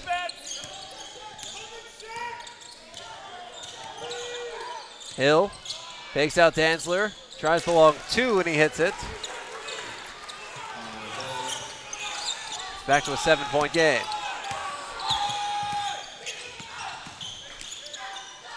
Boga at the top. Hines, right elbow. Cleveland at the top. Right wing Hines. Now to Farrell. Got it. 5-point game.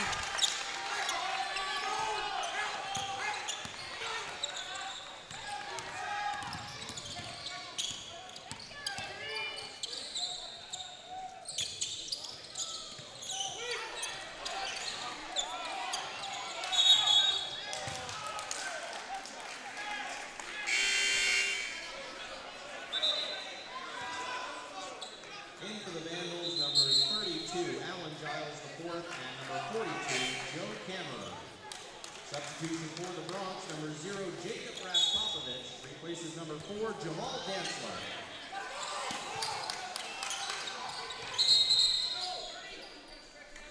Jacob Raspopovich in, Jamal Dansler out. But first, Idaho calls for a 30-second timeout, extends into immediate timeout. So we will step aside with 10:18 to play.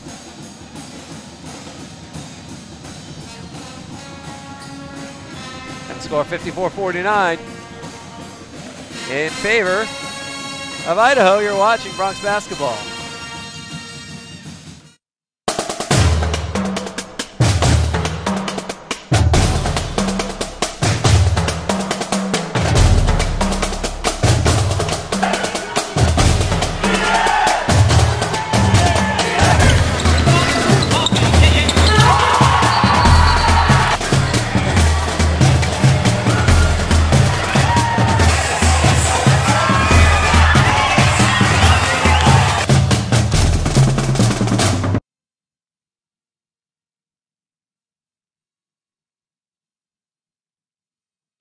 Madness is calling.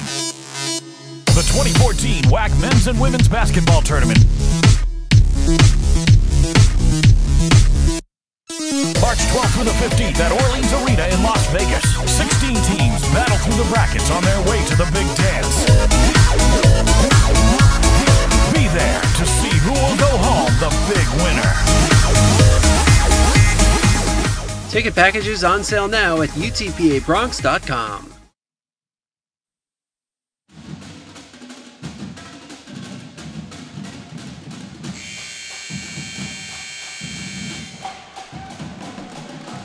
Back at the UTPA Fieldhouse, Shona Goldberg riding with you. 10:18 to play, 54-49 in favor of Idaho. Good news, though, from Moscow, where the UTPA women's basketball team has a 28-25 lead over these very same Idaho Vandals with 5:59 to go in the first half. Bronx trailed earlier, used a 13-0 run to take the lead. Back to action here. The Bronx down by 5. Highlights of both games on Bronx Country next week. Hill, an off-balance 3, falls short. A rebound by Boga, head to Raspopovich. Pass to Cleveland. After one dribble, he has the ball stripped, trying to go for a shot. Here comes Idaho. Ball down low, just saved by Madison, who gets it into Hill. Almost landed on the lax couch. Scott at the top. Scott for 3. Short. Boga.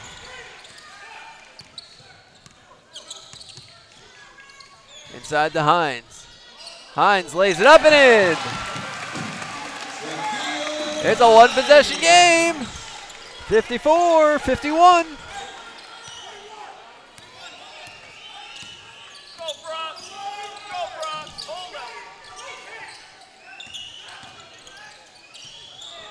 Steal.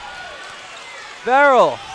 Raspopovich leaves it off for Hines off his fingers, but Boga gets it. Mid-range jumper doesn't go. And the rebound ends up in the hands of Giles. Coach Hipcher slams the floor.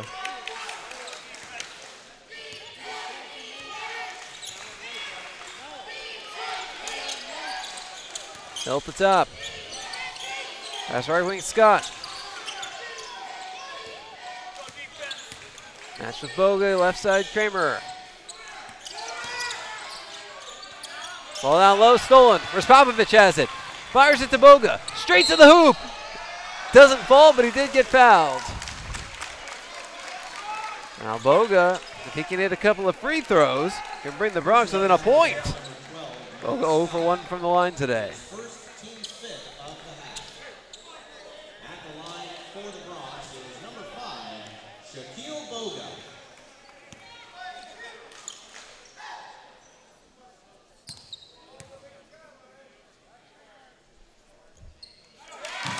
Boga hits the first. It is a 2-point game. Glendine is back in. Good sign. That means probably means he's okay. After he took the collision with the basket earlier and had to leave the game briefly. One more for Boga.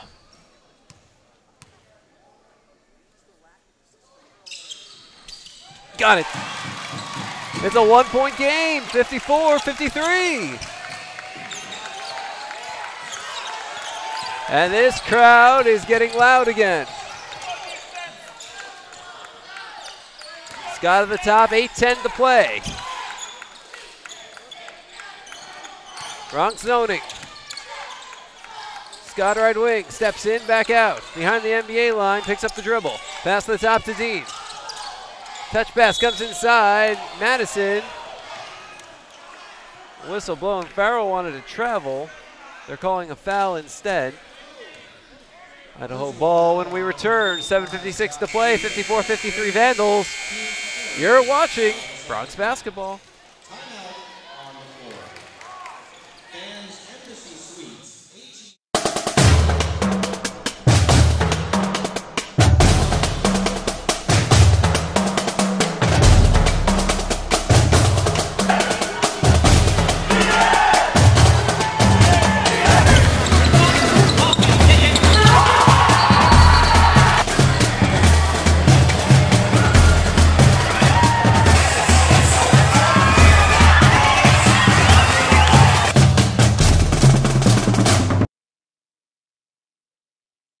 Madness is calling.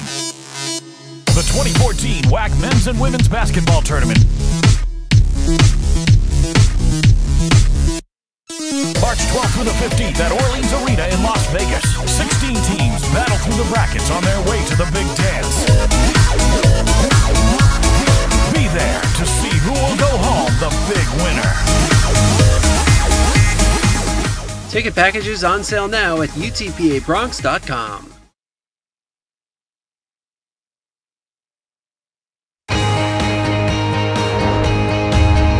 Brave and bold, silver and gold. We're on a mission. Aggie up. Bron country just got a whole lot bigger. Mighty Wolverines of UVU. Join the herd. Lopes up. Bold moves, big season, grew up. We are the new gold standard. We will be champions. We are the Western Athletic Conference.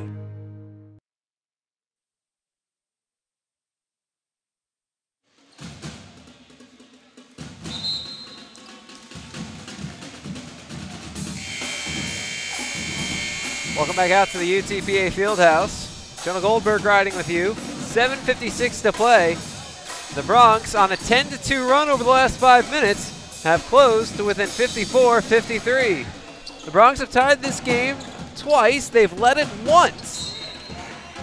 And with just under 8 minutes to go, trying to get that lead back once again.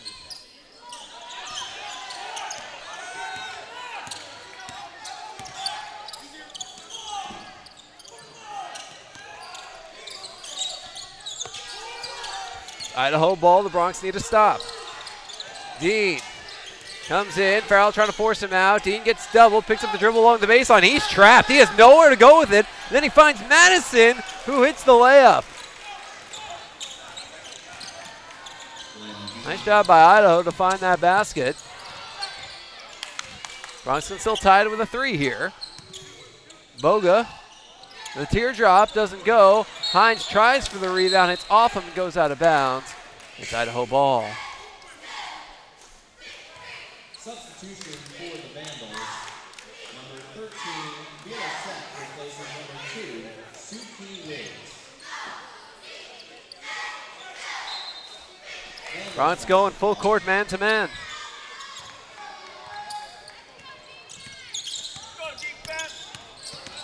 Scott blows by Boga to get across the timeline. And away from the ball. See Jordan Scott hit the ground. Or check that, that's Joe Kemmerer.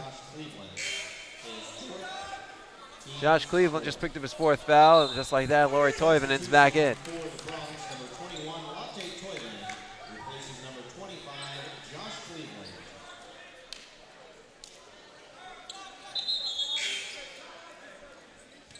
Also in for the Bronx is number 32, Justin Leathers is in. Jacob Raspovich takes a seat. The Bronx had a little size. Starting lineup's back out there for UTPA. Connor Hill is out there. Mike Scott takes a seat. And a whistle blown.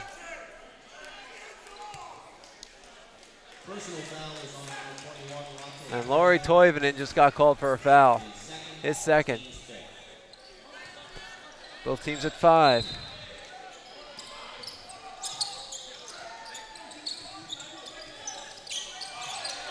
.30 on the shot clock, 7-minute game clock, and Hill, oh my goodness. He's unconscious from behind the arc. 59-53.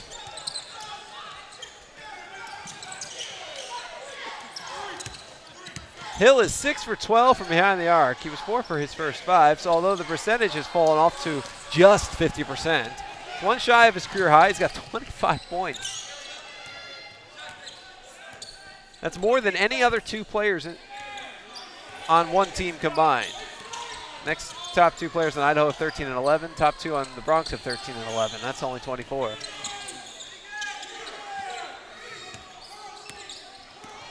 Dean. Right wing Madison for 3. Bounces off. Rebound Farrell.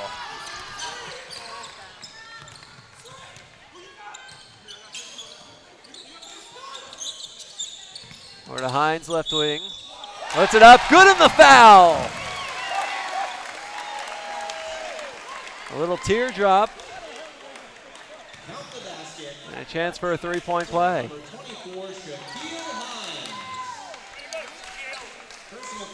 Hines 3 for 6 from the line today, is now up to 15 points. Team 6 of the half. At the line for the Bronx, number 24, Shaquille Hines.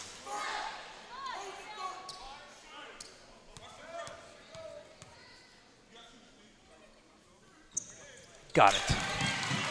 It's a 1-possession game. 59-56, 6 minutes even on the clock. Dean to Hill, back to Dean.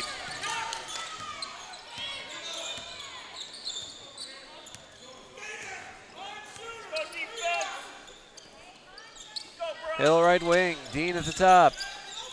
Takes the 3, no good. Boga the rebound, gets slammed into by Farrell, loses the handle on it. Farrell saves it though and gets it up to Hines. Bronx will retain possession. Farrell. Left side Boga. 17 on the shot clock. Boga leaves it back for Hines in the top. Right side Leathers. Traveled. Idaho basketball. Wiggs is in. Kemmerer takes a seat. Dantzler in for the Bronx. Leathers takes a seat. In for the Bronx is number 4, Jamal Dantzler.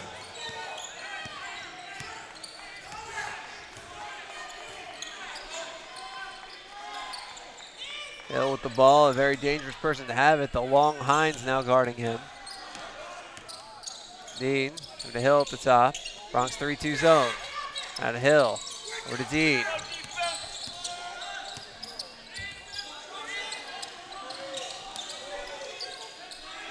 Right wing Wiggs. Out to Dean for a long 3, no good. Dantzler the rebound, he boxes out. The Bronx can tie it with a 3 here. Ball up to Hines, he can't hold on. And as Dantzler runs in to try and save it, he ends up smacking into Wiggs. It goes to the ground. That's a foul.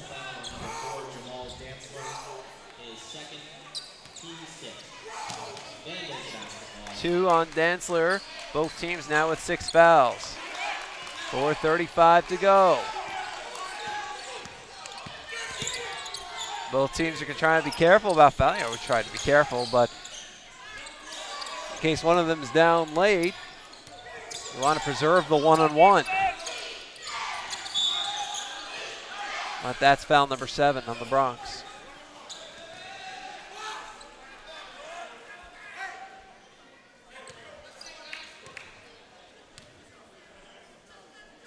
Personal foul on number 3, Javon Farrell, his 3rd, team 7. At the line for the Vandals, number 2, CP Wiggs.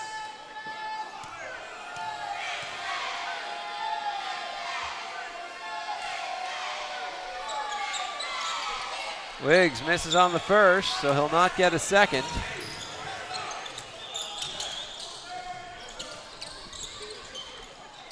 Dantzler right wing. Top to Boga. Left wing Farrell. Top to Boga, back to Farrell. Comes into the lane, throws it up, no good, but a foul. Farrell can make it a 1-point game if he hits them both. Personal foul on number 34, Steven Madison, his 3rd, team 7 of the half.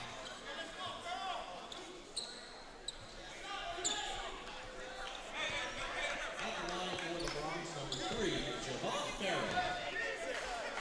Farrell to the line. 3 for 4 there today. Farrell hits the first. Farrell now 12 points, 12 rebounds, his 2nd double-double of the year and of his career. 6 assists and a steal as well. Really rebounding well after a tough game against A&M. It's the 2nd. The Bronx are within 1. It's 59-58, 4:01 to go. Bronx fans getting loud again. Chance of defense are starting as the Bronx apply the pressure. Some of the fans have taken to their feet.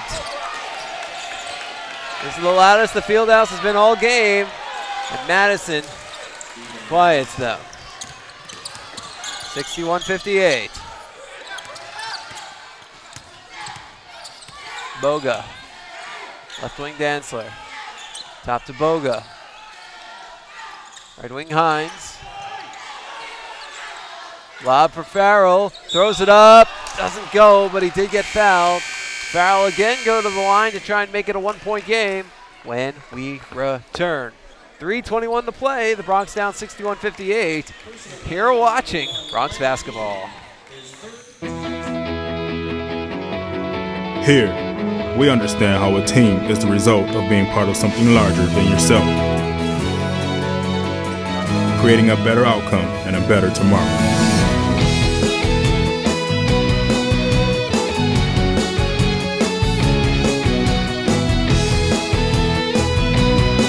Doctors Hospital Renaissance is proud to support the University of Texas Pan American Bronx.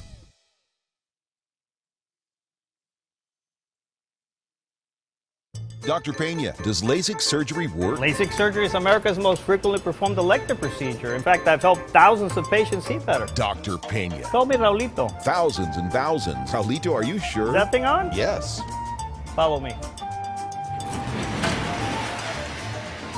I had to put him somewhere. It's a big project. That's a lot of successful operations. Call Dr. Raulito Pena at 661-UC. The phone keeps ringing. Gotta make room. It's the Red Tax Sales event at South Texas Buick GMC. Come in today and claim your Red Tax cash on just about all of our Buick and GMC inventory. It's the Red Tax Sales event at South Texas Buick GMC. Not the biggest, just the best.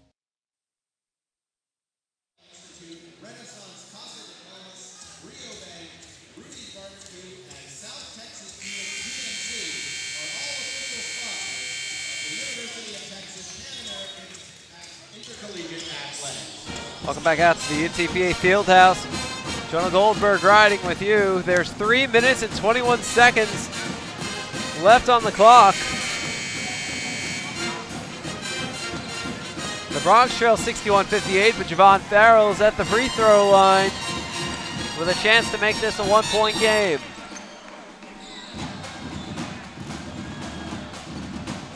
The reset, it's 8 fouls for Idaho, 7 for UTPA. Both teams have all their timeouts remaining. Check that. Idaho's used one of their timeouts. Bronx have 3 30s and a full. Idaho's got 2 30s and a full.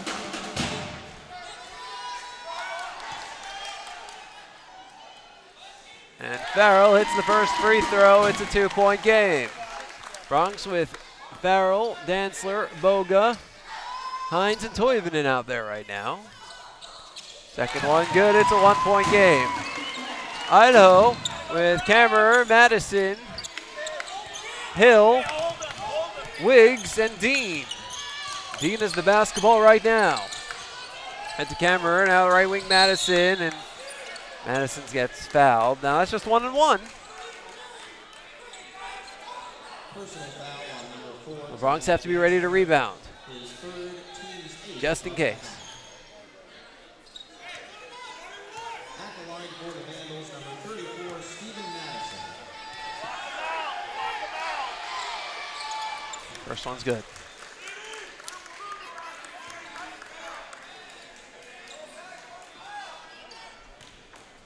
.3:11 left. Boy, the Bronx open for a miss right now. They don't get it. Still a one-possession game, though, 63-60. If you're wondering about the three, the Bronx 2 of 9 today, 0 for 3 in the second half. 1 for Boga, 1 for Dantzler. Dantzler's 1 for 1, Boga 1 for 3. Dantzler's came at the buzzer at the end of the first half. It was his first three-pointer of this season. He's now 1 for 5 this year. Dantzler left wing, up top to Boga. 2:50 to go. The Hines along the baseline, the right wing Boga. Boga backs out with 10 on the shot clock. Boga comes in, Boga throws it up, off the window and in! For the umpteenth time, it's a 1-point game! 2:35 to go. Dean, Madison, back to Dean for 3. Doesn't go! An offensive board. The basket doesn't fall, but there's a foul.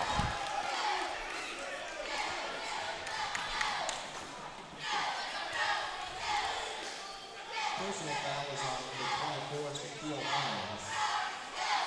His first, team's 9th of the half. Correction, team's 9th of the half. Idaho 10 offensive rebounds today. At the line for Bronx have 11. number 2, Suki Wiggs. Wiggs to the line, shooting 2. It's his second trip to the line. He's 0 for 1. And the first shot goes in.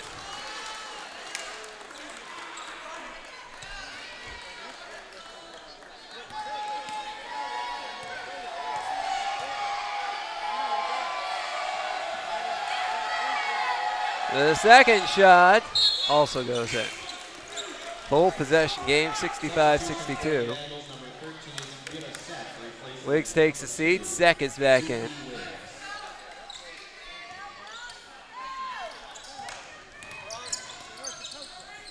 Bronx can tied with a 3. Haven't taken one of those in a while, though. Boga at the top.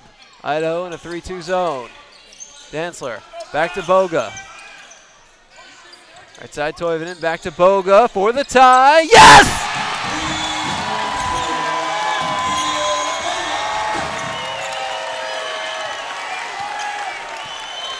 '65!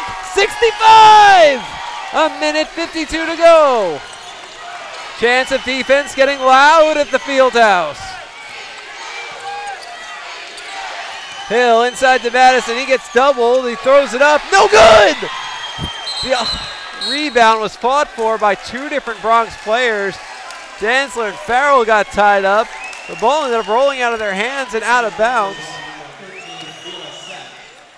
And it worked out because Sek ended up getting called for his 4th foul.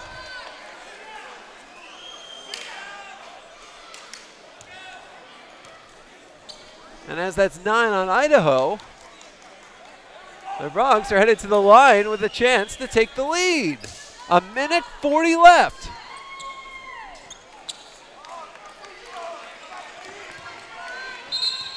At the line for the Bronx, number 4, Jamal Dantzler. Again for the Vandals, number 2, Suki Wiggs, replacing number 14, Willa Slack. Wiggs is back in. Sack takes a seat for Idaho. Jamal Dantzler to the line. All 7 of his points came in the final 2 minutes of the first half. First one's off the back iron, and he'll not get a second because it was 1-1. The game remains tied at 65, a minute 34 to go. Hill inside to Wiggs. Down low to Madison. He's been hard to stop. Out to Dean on the right wing with 20. Hill at the top. 2-3 zone for the Bronx. Ball pass to the right. Make it 3-2 now. 7 on the shot clock. 6, 5. Dean, right corner, Madison for 3. Air ball. Toivonen in the rebound. Boga to Farrell. Bounce pass to Dantzler. Good to the foul! Jamal Dantzler!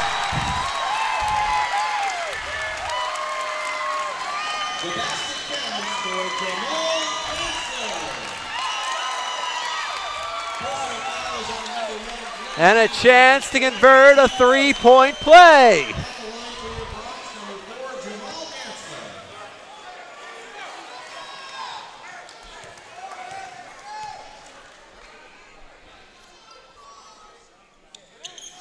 Off the front iron, it remains a 2-point game. Idaho can tie it or take the lead here. Dean, blocking foul on Toivonen, he couldn't get his position set. Personal foul on number 21, Wante Toivonen, his 3rd, team's 10th. 3 on Toivonen, Bronx over the limit, 2 free throws coming up. Dean 1 for 2 from the line today. He's got 11. One of 3 Vandals in double figures. The Bronx have 3 in double figures of their own. Hines 16, Farrell 15. Farrell's 3 assists from a triple-double. Boga's got 14. Off the front iron. Dean can no longer tie it here. He can only make it a 1-point game. The Bronx crowd is roaring.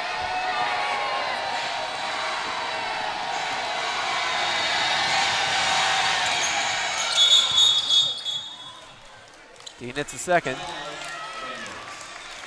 Makes it a 1-point game with 54.2 ticks of the clock remaining. And Idaho is going to use their full timeout.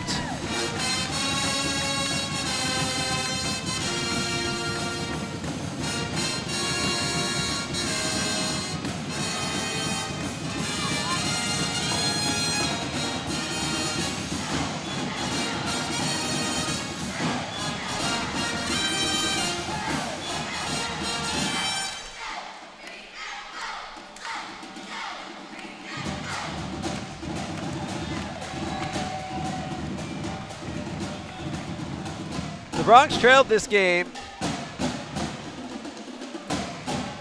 52-43. They were down 9 points with 12:41 to go. They've outscored Idaho 24-13 since then. They've also got the last 5 points.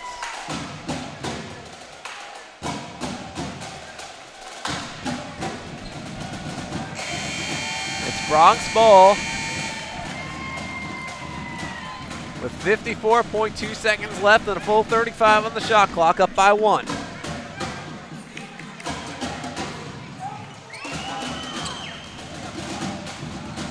What's interesting is that if the Bronx hit a 2 here, Idaho will still be able to tie it with a 3. They've got 9 of those today out of 26.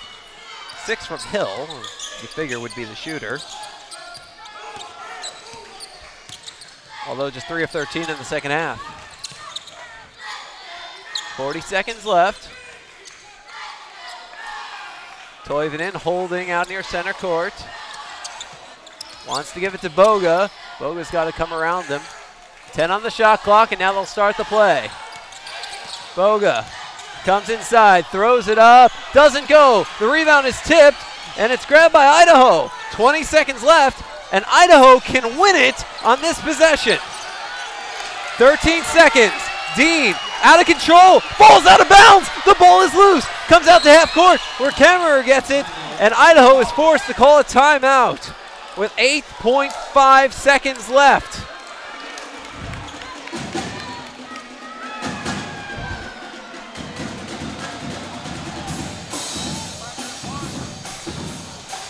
Dean broke one of our panels. See at the, well, you can't see right now, but in front of the tables you have those plastic panels that cover the lights. They're lit up. He broke the one that says UTPA Bronx. Adam Mendez, our superior facilities person, is run out with some tape. That's all you can really do right now with 8.5 seconds left. Certainly not enough time to change it out for another one, or certainly repair it. All you can really do is tape it up as the players come back out on the court. 67-66 UTPA, 8.5 seconds left. And now UTPA sees what Idaho comes out with. So UTPA decides to call a timeout of their own. They're going to call a full timeout to set up their defense. So you're going to effectively get a 90-second break here.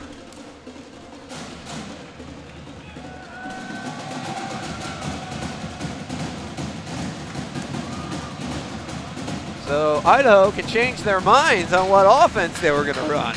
Or they could stay exactly the same.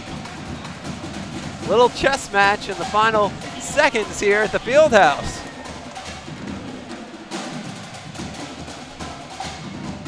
And the Bronx looking for their first WAC win here in the WAC home opener. Idaho's looking for their first WAC win of this season, but certainly not their first ever. They've been in the WAC for quite a few years. Bronx are looking for their first win in an automatic qualifier conference since 1998. Back when they were in the Sun Belt. 8.5 seconds left. Everybody has gotten more than enough time to talk over their offense and their defense.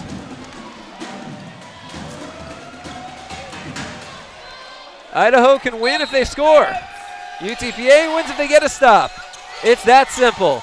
Dean, 6, 5, 4 to the basket. No good, but a foul with 4.7 seconds left.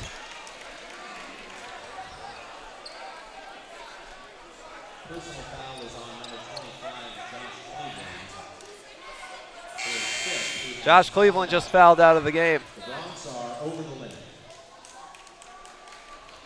2 free throws for Dean, who's 2 for 4 from the line today. Idaho is 11 for 19. That's 58%, 5 of 8 in the second half.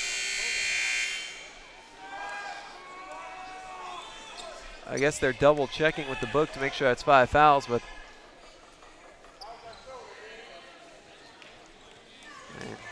that's what I've got.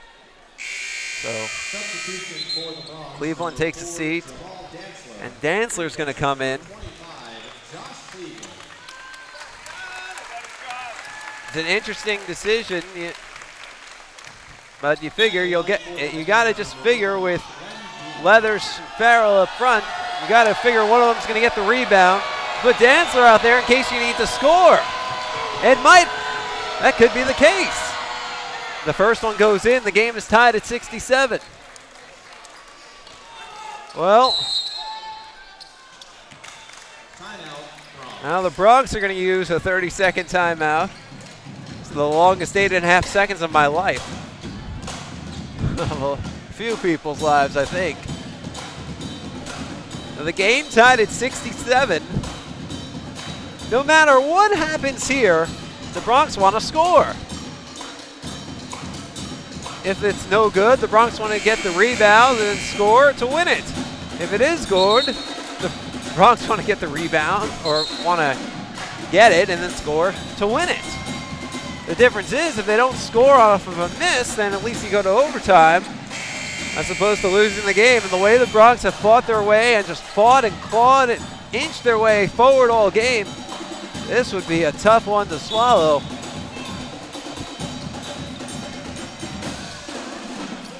.7 on the clock. There was about the same amount of time in Corpus Christi when Shaq Boga hit his half-court buzzer beater to beat Tennessee Tech. That was off of an inbounds from around just beyond midcourt. No good! The rebound's tipped out off of Farrell.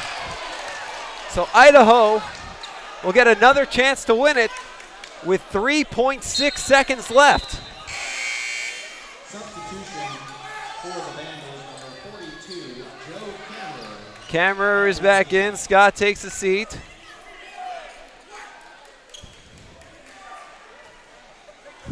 And I guess Idaho's going to call a 30-second timeout. That is, oh no, they're going to check the replay to determine possession. So it works as a freebie. I believe Idaho has one left. I think the Bronx have at least one. They might have two. It doesn't matter a great deal right now with 3.6. Well, they double-check the monitor. It is indeed Idaho ball. Each team gets a quick chance to discuss what they're going to do here.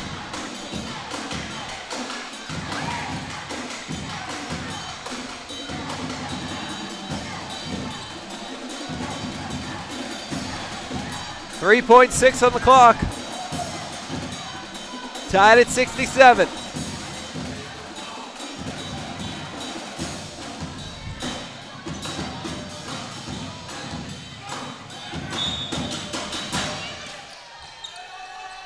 Inbounds is lost. Picked up by the Bronx. Up to Boga at the buzzer. It's not in time. Wouldn't have been good anyway.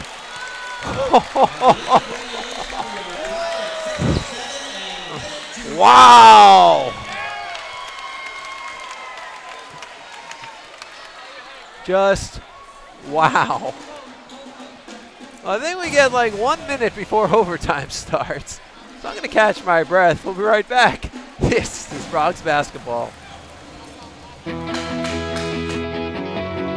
Here, we understand how a team is the result of being part of something larger than yourself, creating a better outcome and a better tomorrow.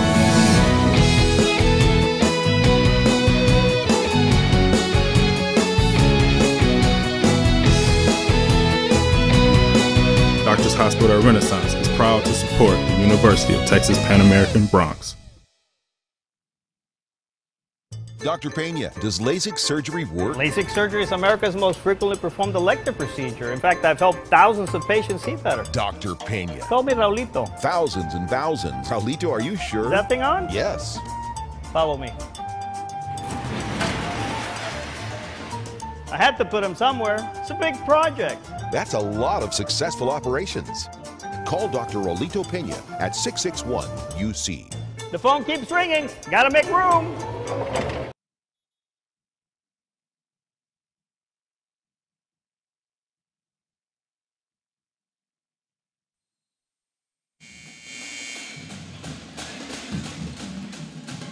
We'll give each team an additional 30-second timeout here in overtime.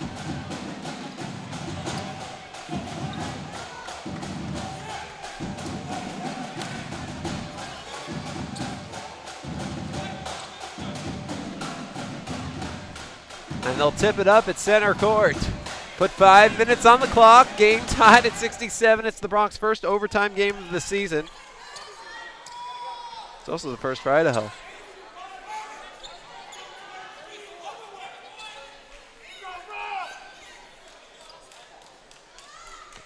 Shaq Hines is going to tip it up against Joe Kammerer. He and Dean both playing with 4 fouls, which becomes a big situation to watch here in overtime.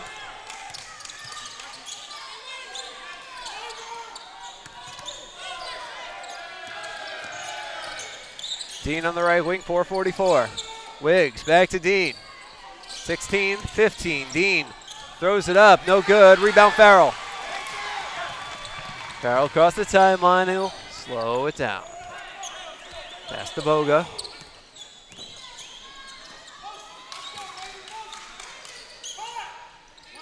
Hines, the Leathers. We're to Farrell. To Boga.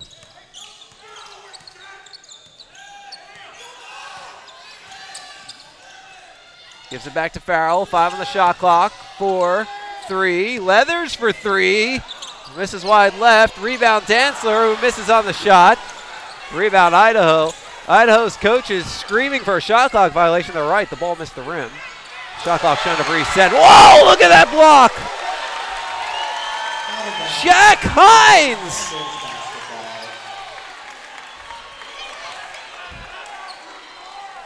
.350 to go in overtime. Game tied at 67. Inbounds left corner. Hill for 3. No good. The rebound offensive, and on the putback shot, a foul. Wiggs goes down, and he is headed to the line. Personal foul is on number 32, Justin Leathers. His third. The Bronx are over the limit. Wiggs 2 of 3 from the line today. Retain your fouls, 10 fouls each.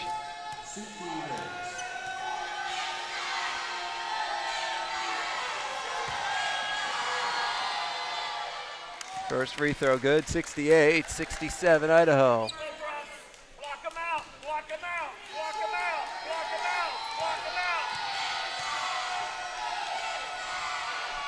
Fans screaming for the Bronx to block him out on this free throw. It's good. 69-67, 3:44 to go. Bronx need a basket. Farrell dumps it down low. Hines misses the teardrop, a rebound Idaho.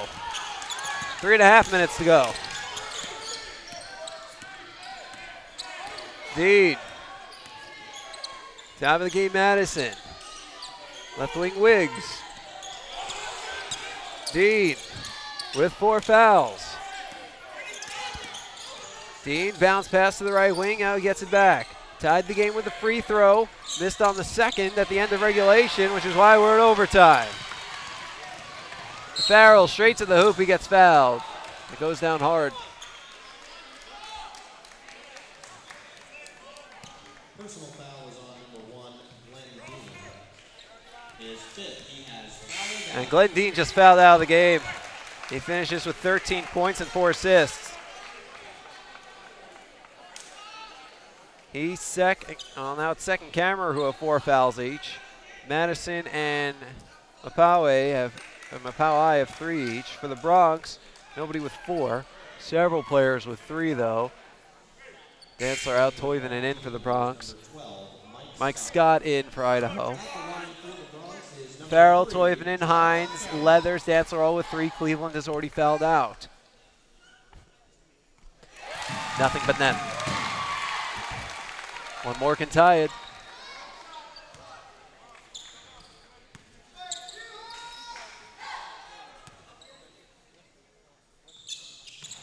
Doesn't go. 1 point game, 3:03 to go.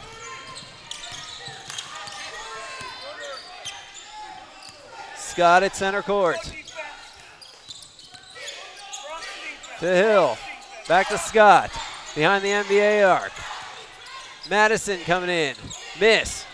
Rebounds thrown out of bounds off Idaho. It's Bronx ball. 2:44 to go. 69-68 Idaho. And the Bronx can take the lead with a basket here.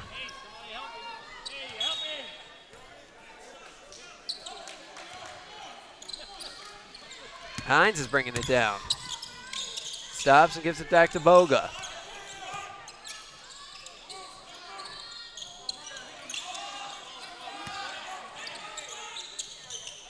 Leathers. Hines in the corner. Leathers. Look at the pass. To Farrell, 10 on the shot clock. Farrell spins his way in, puts it up, off the front iron. Hines tips it in! And the Bronx lead, 70-69.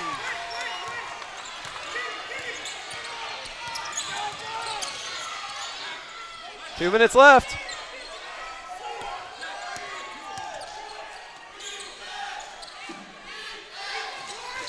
Chance of defense getting loud again. Scott. Fouled. And they count the basket. They're giving a continuation. The coaches Hipsher, both on their feet. Andy pointing to the ground. Dan screamed out, what? both of them want the foul on the floor without the continuation, but because it's awarded, Idaho gets the lead back. And a chance to make it a 2-point lead there. The Boo Birds come out the field house.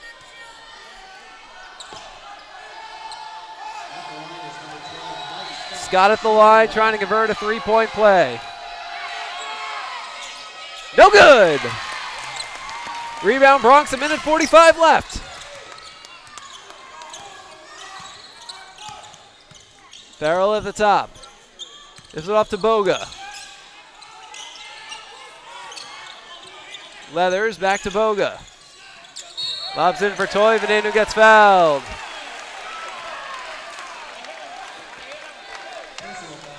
Now Toivonen's going to head to the line. He can give the Bronx the lead back with a pair of free throws.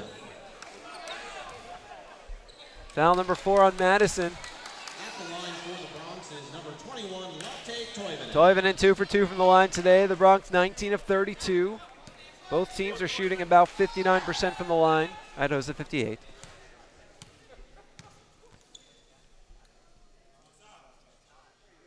Good. Game tied at 71.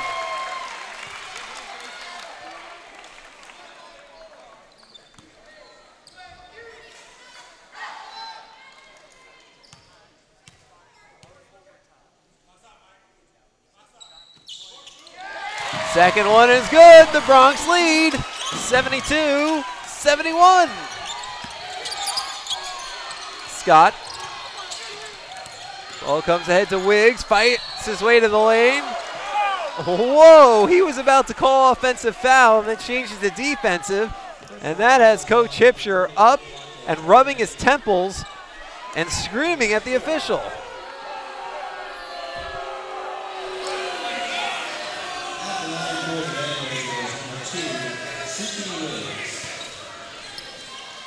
As the Boo Birds show their disapproval.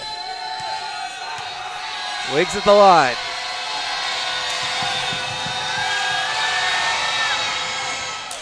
Tie game.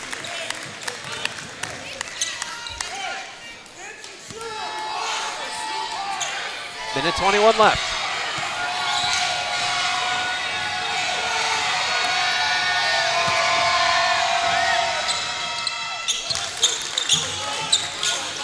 Idaho's got the lead again. Boga. Bronx need a basket to take the lead back. Leathers. Farrell. Works his way in. Feeds Toivonen along the baseline. Up top to Boga. Left wing Leathers. Top to Boga for 3. Off the front iron. Rebound Madison. 51 seconds left. Bronx need a stop. Chance of defense again from the Bronx faithful.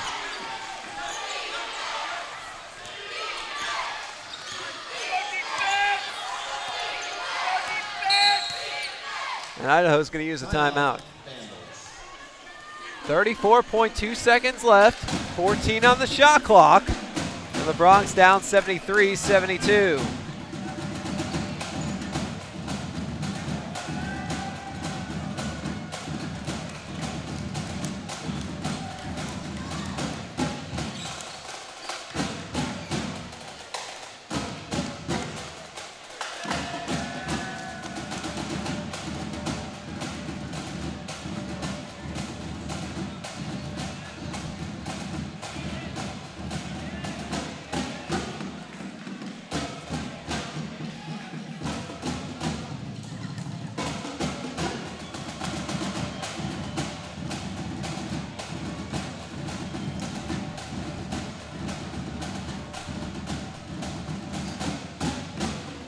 Elsewhere over in Moscow with 9:53 to go in the second half.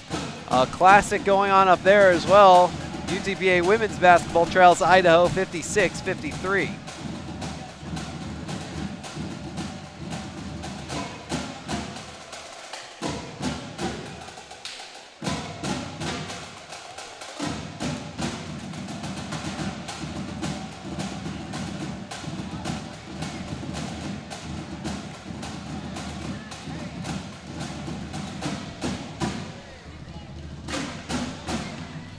So full timeout for Idaho.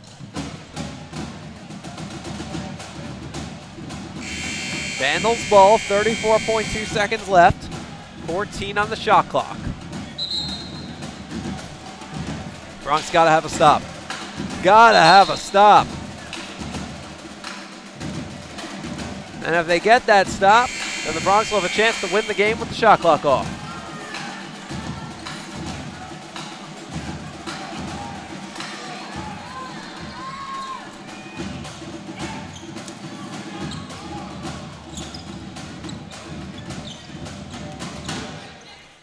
There we go. League stand bound. Pass it into the backcourt. And Scott brings it up. 8, 7, 6, 5, 4, 3. Madison fires it up wildly, doesn't go. A rebound by Farrell. Bronx can win it, 16 seconds left. Farrell into the lane, throws it up off the bottom of the iron. Rebound, Hines, he gets fouled.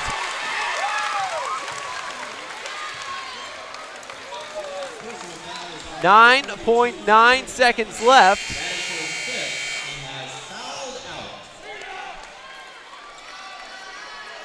Kammerer just fouled out.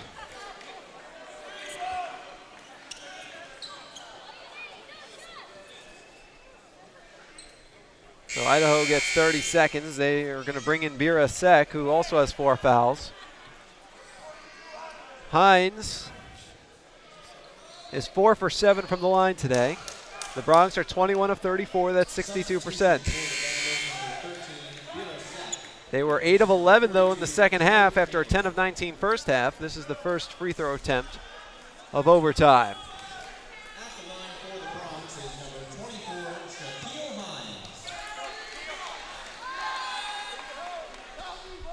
Hines at the line. Off the back iron.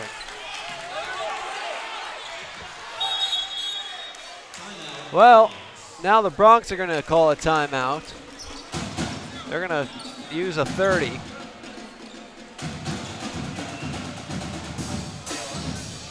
A lot of contingencies to plan for. If it's a tie game, you set up your defense. If you miss, you got to get the rebound. And then if you don't, you got to be ready to force a quick turnover. And if you don't, you got to foul immediately. You only have 9.9 seconds left.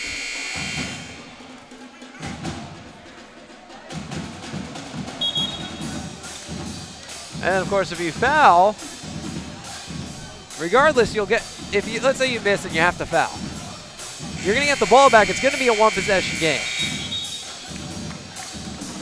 So you also have to decide what's your offense at that point.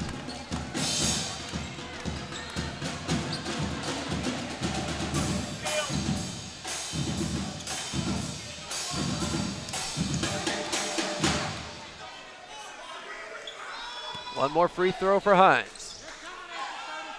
9.9 seconds left. Bronx down 1. It's good. Game tied at 73. 9.9. 5 seconds left.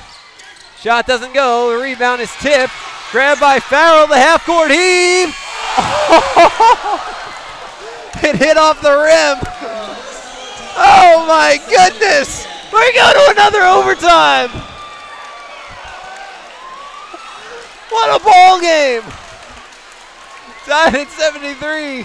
Now this is Bronx basketball.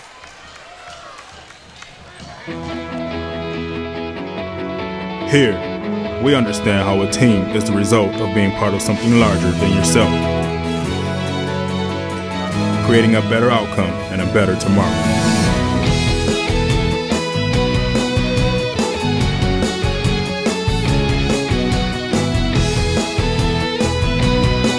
Doctors Hospital Renaissance is proud to support the University of Texas Pan American Bronx.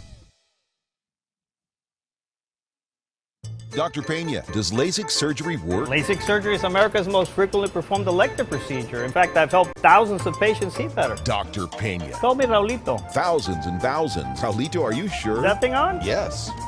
Follow me. I had to put them somewhere. It's a big project. That's a lot of successful operations.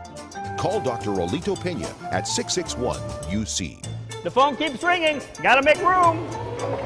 It's the Red Tax Sales event at South Texas Buick GMC. Come in today and claim your Red Tax cash on just about all of our Buick and GMC inventory. It's the Red Tax Sales event at South Texas Buick GMC. Not the biggest, just the best.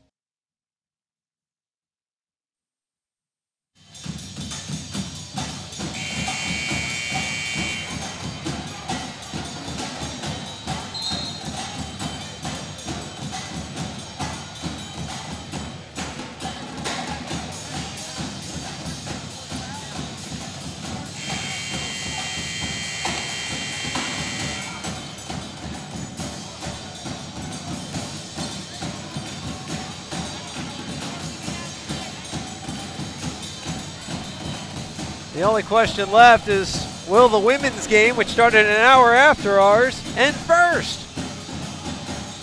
They've got 7.5 minutes left there. Idaho up 65-55. Here, it's tied at 73, going to overtime number 2.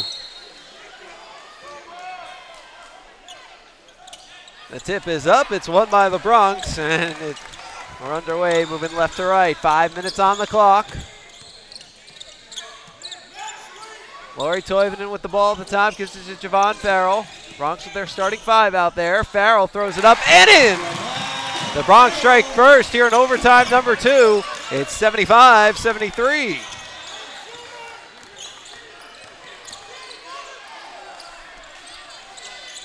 Four and a half minutes to go. Hill gets it in the left corner. Comes to Madison, who's playing with 4 fouls. He gets it in. Madison and Seck. 4 fouls each. Toivonen and Hines, 4 fouls each. All 4 of them on the court. Hey, it's double overtime. What are you saving them for? Farrell along the baseline, spins. Pass out to Boga, now to Leathers on the left wing. Back to Boga. Over to Farrell, comes along the baseline, throws it up, no good, but a foul. 3:56 to go in overtime number 2.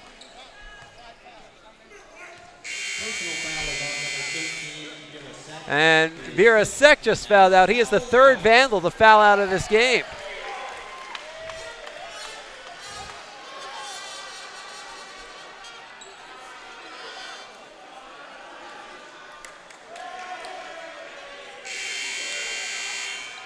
Idaho has used 10 different players today. 3 have fouled out. Another one has 4 fouls in Madison.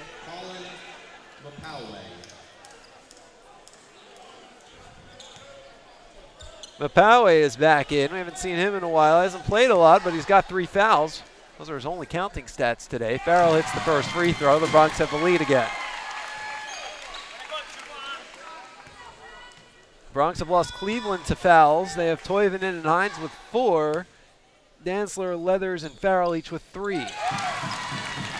Farrell hits them both. 77-75 Bronx. 3:50 to go.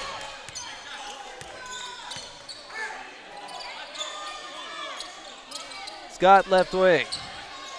Hill along the baseline. There's a foul.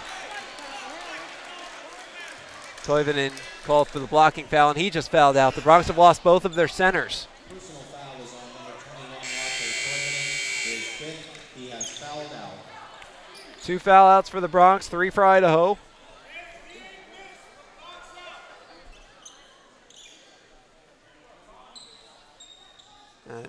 Decision time for Coach Hipsher. Jamal Dantzler is going to come back in. In for Latte Toivonen is number 4, Jamal Dantzler. At the line for the Vandals, number 2, Suki Wiggs. Toivonen takes a seat.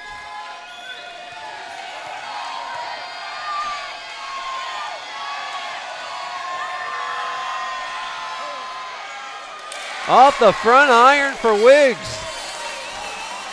Bronx are going to keep the lead. At worst, it'll be a 1-point lead. See what Wiggs does with this second attempt. Wiggs is 6 for 8 from the line today.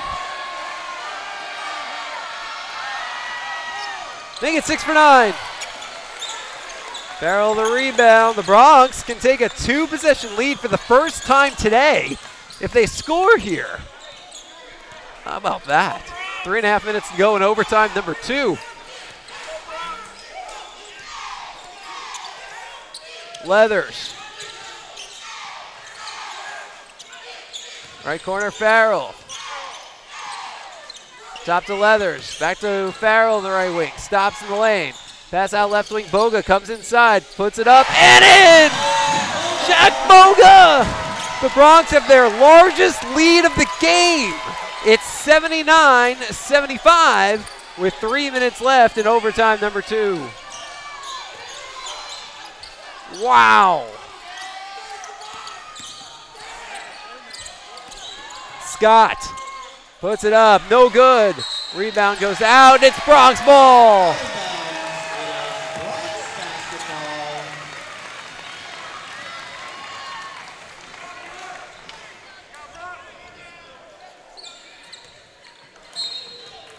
.244 to go.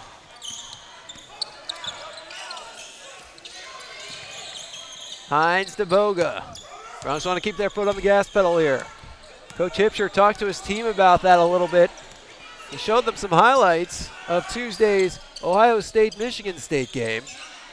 Michigan State was up by something like, 16, 18 points. Nearly blew it. Ohio State was able to force overtime.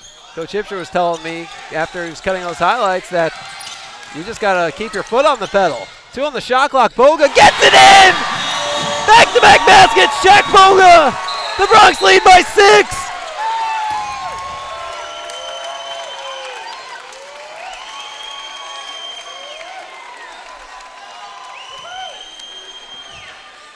I'm not entirely sure what just happened. A whistle was blown. I assumed Idaho had called a timeout, but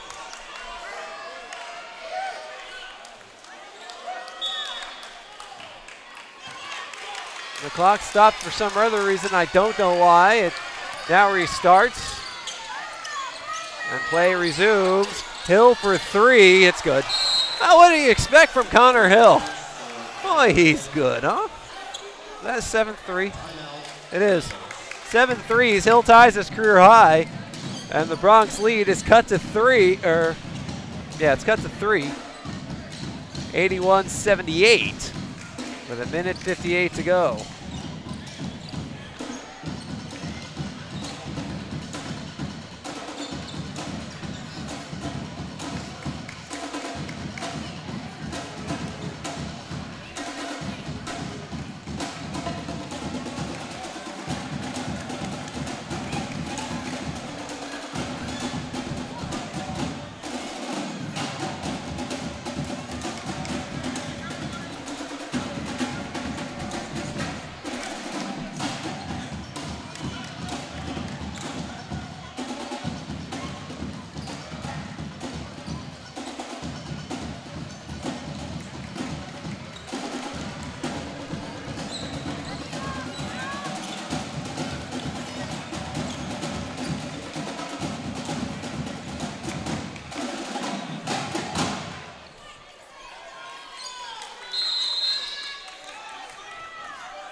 Bronx basketball.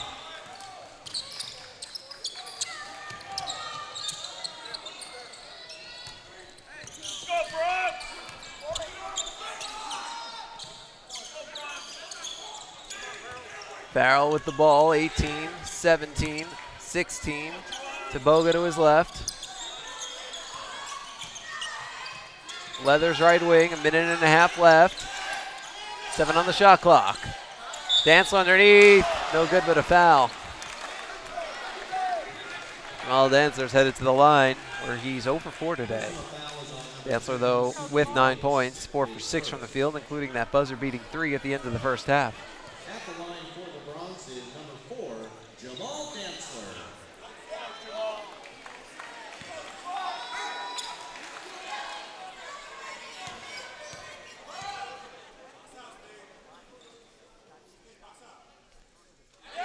Dantzler hits the first free throw. It does not matter how many he made in regulation or the first overtime. It matters what he makes here. And it's a 2-possession game.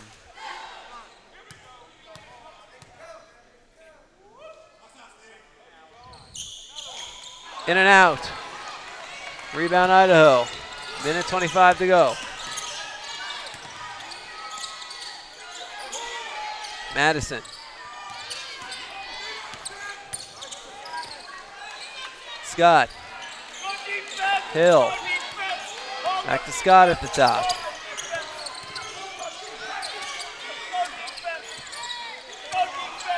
Ten on the shot clock. A minute left. Scott launches the three, and it's no good. On the rebound, a foul. Justin Leathers, the culprit, his fourth.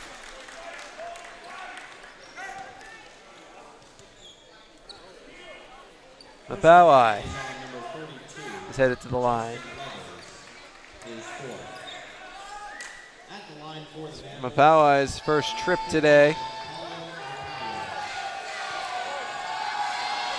13 of 20 or 24 this season, 542, but he hits the first. It's a 1-possession game.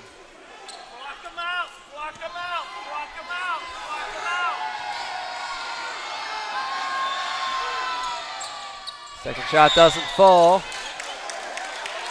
And on the rebound, a foul on Idaho. It's Bronx ball. Well, it's free throws, actually, for Javon Farrell. Steven Madison just fouled out. He is the 4th Vandal to foul out of this game. Their leading scorer, Connor Hill, has 28 remains, but their next two top scorers, Dean with 13, Madison with 19, have fouled out. Sack hadn't scored. Kammerer had 4. At the line for the Bronx is number 3, Javon. Mapawai out there with 3 fouls. 59 seconds on the clock, and Javon Farrell, who's 10 of 12 from the line today, hits the first. He's got 21 points, 17 rebounds, and 7 assists today, to go with 2 steals just for good measure. Both are good. 84-79 Bronx. Time out Idaho.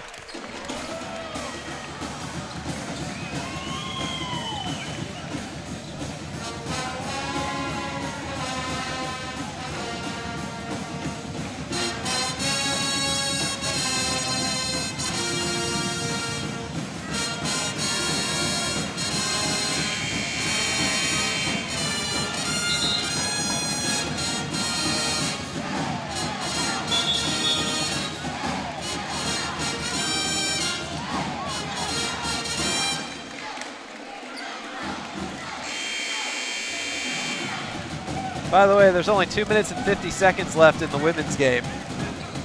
Just throw that out there. Bronx are down 72-62, but that game started an hour after ours.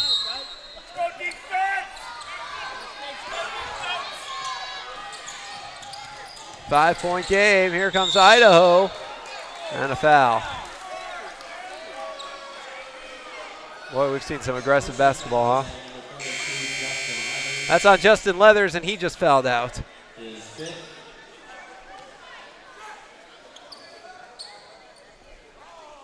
So that's the third Bronx to foul out. So the Bronx have lost Leathers, Toivonen, and Cleveland, 3 of their big guys. Get 30 seconds to decide who's going to replace him. It's going to be Hurley Johnson.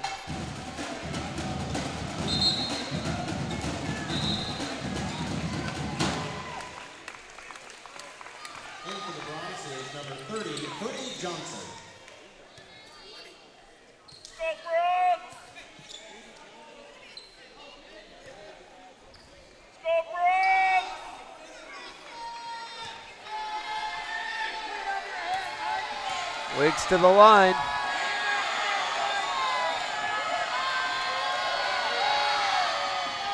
It's good. 84-80.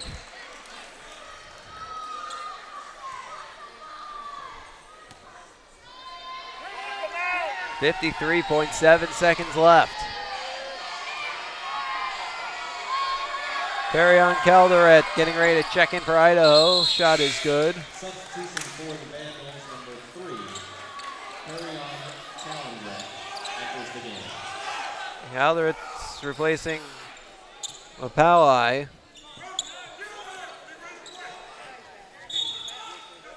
There's the most fouls of Idaho players who haven't fouled out with 3. 52 seconds left. It's a one-possession game. Full court pressure for Idaho. And Hines travels. It's Idaho ball with 47.2 seconds left. Substitution for the Vandals, number 15. Mapawai right back in. Calendret back to the bench. Well, now you can make it a one-point game. You could go for 3. Hill's got it. He's a dead red three-point shooter. He's got a career high tying 7 today. Left wing Wiggs, who gets fouled going into the lane. That's on Dantzler. That's his 4th. So the Bronx have 2 players on the court with 4 fouls. They've already lost 3 to foul outs. Dantzler and Hines each have 4.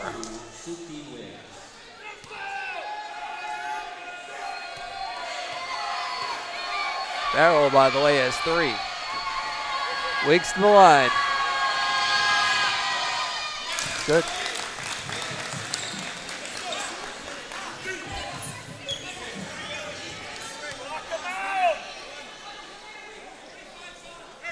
One more coming up for Wiggs.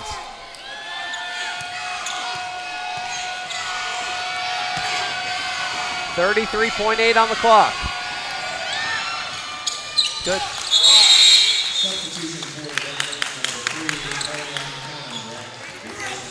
So it's an 84-83 ball game. Calendret back in. Poway takes a seat. Bronx inbound up 1. Shot clock off. Boga in the backcourt. And Boga gets fouled with 29.1 seconds left on the clock. Personal foul on number 3, Carry-on Calendret. Carry-on Palindret, the culprit, hits his 2nd foul. That means Shaq Boga's headed to the line where he's 2 for 3 today. At the line for the Bronx, number 5, Shaquille Boga. Bronx 27 of 42 from the line, 64%.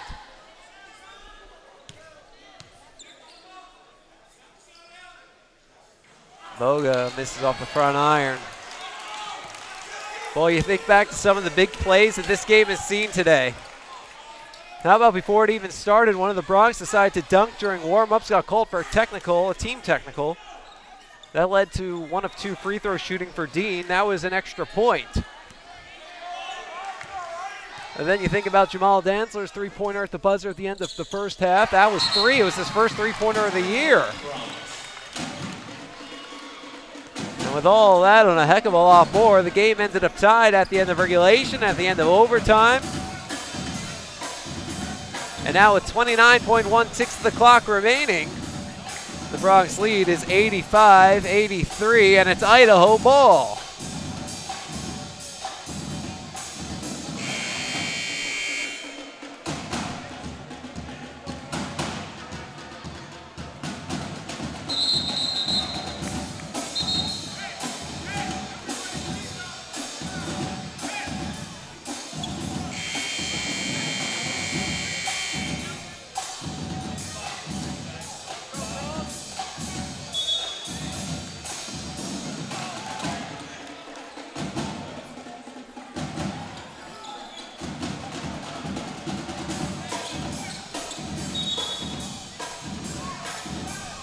.1 seconds left.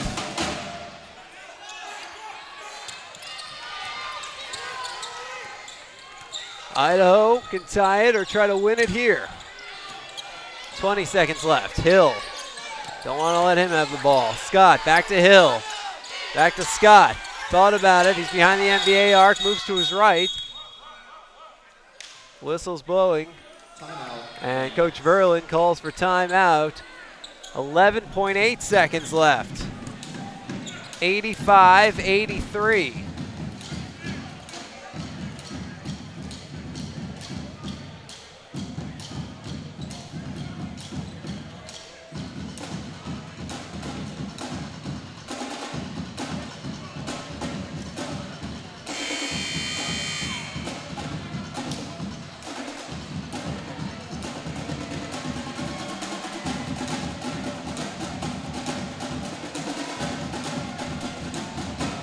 Idaho uses what I think is their final timeout. Well, the women's game is over. Started an hour after us, but 76-65, Idaho, the final there.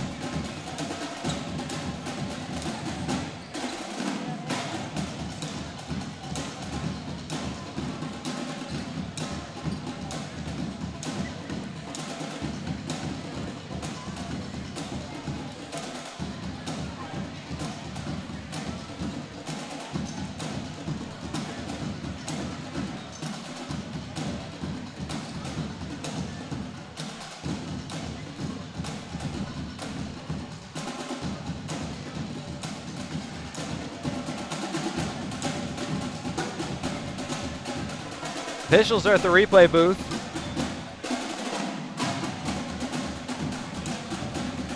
They might be checking on the clock. Yep, they just added 0.4 of a second to the clock. It's now 12.2.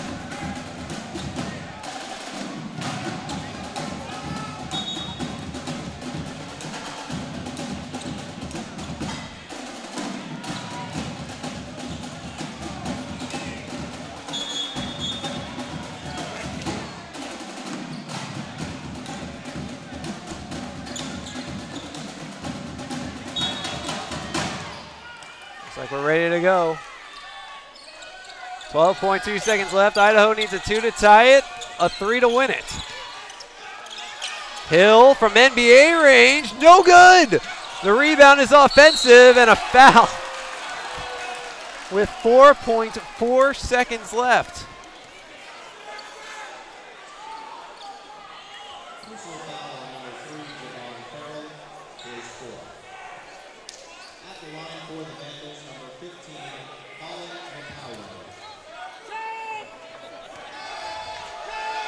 There have been 61 fouls called in this game. And the first free throw is good from Poway. He's now 2 of 3 from the line today. Idaho 22 of 35, that's 63%. There's still 4.4 on the clock. No good! The rebound. They call it jump ball. Possession arrow favors Idaho. Possession arrow to the Vandals. 3.3 left. And now Idaho gets another chance to try and win it here. Timeout, Bronx. And the Bronx call a timeout.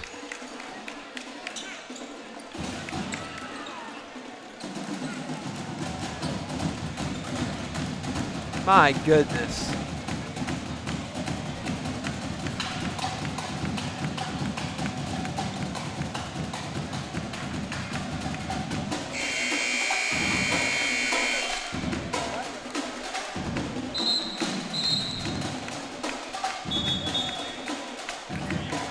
Well, you figure Hill at 28 points is the likely target. It could be Wiggs, though. He's got 12, 10 of which have come from the line.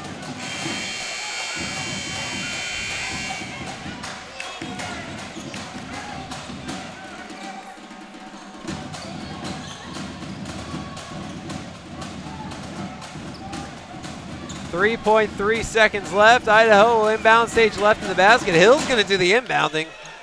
So I guess the go-to guy will be Wiggs. Inbounds to the right wing with 2, with 1. There's the shot. And that's your ball game. Hold on. The basket will be reviewed. The basket will be reviewed because it came so close to the buzzer, but I'm pretty sure it made it in time. So we'll let the officials look at the replay monitor. Then, of course, can make sure that the game is indeed over. If it's not over, Wiggs is checking into the game.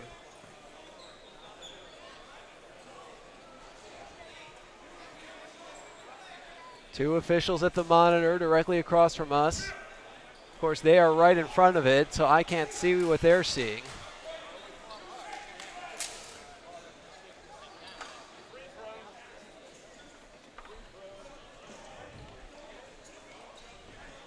So they will check to see, make sure the basket made it in before the clock. And they're putting time on the clock. So the game not over yet. They put half a second back. They count the basket. The basket is good for carry on the calendar. There is half a second remaining in double overtime. Well, Bronx basketball. if the Bronx are going to win it, it's going to be on a prayer. Popovich is getting ready for a long inbounds. Mapawe guarding the inbounds. Popovich is going to have to fire it like a quarterback. Comes to Hines. He can't do anything with it. And the coaches, Hipsher, both think there should have been a push on Hines. They have an argument. Not called. This game is over.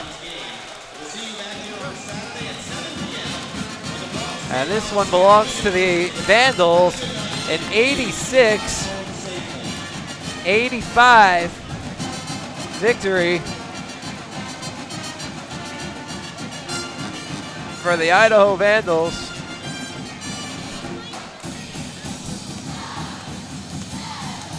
And the UTPA Fieldhouse.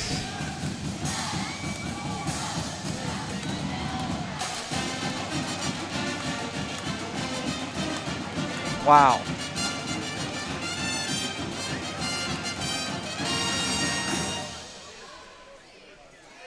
Oh, that was some kind of game to watch.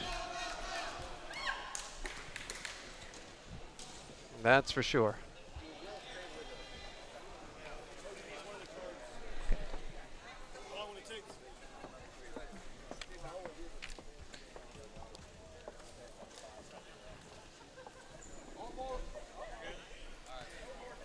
So we'll take a timeout. When we come back, we'll take a look at some of the final numbers. Bronx Pole 86-85 in double overtime. This is Bronx basketball. Here, we understand how a team is the result of being part of something larger than yourself, creating a better outcome and a better tomorrow.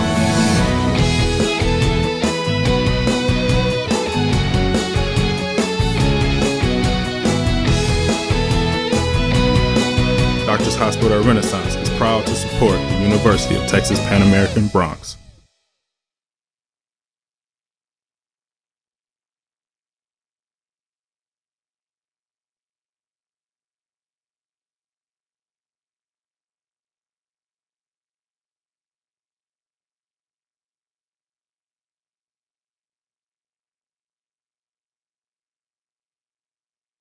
Dr. Pena, does LASIK surgery work? LASIK surgery is America's most frequently performed elective procedure. In fact, I've helped thousands of patients see better. Dr. Pena. Call me Raulito. Thousands and thousands. Raulito, are you sure? Is that thing on? Yes.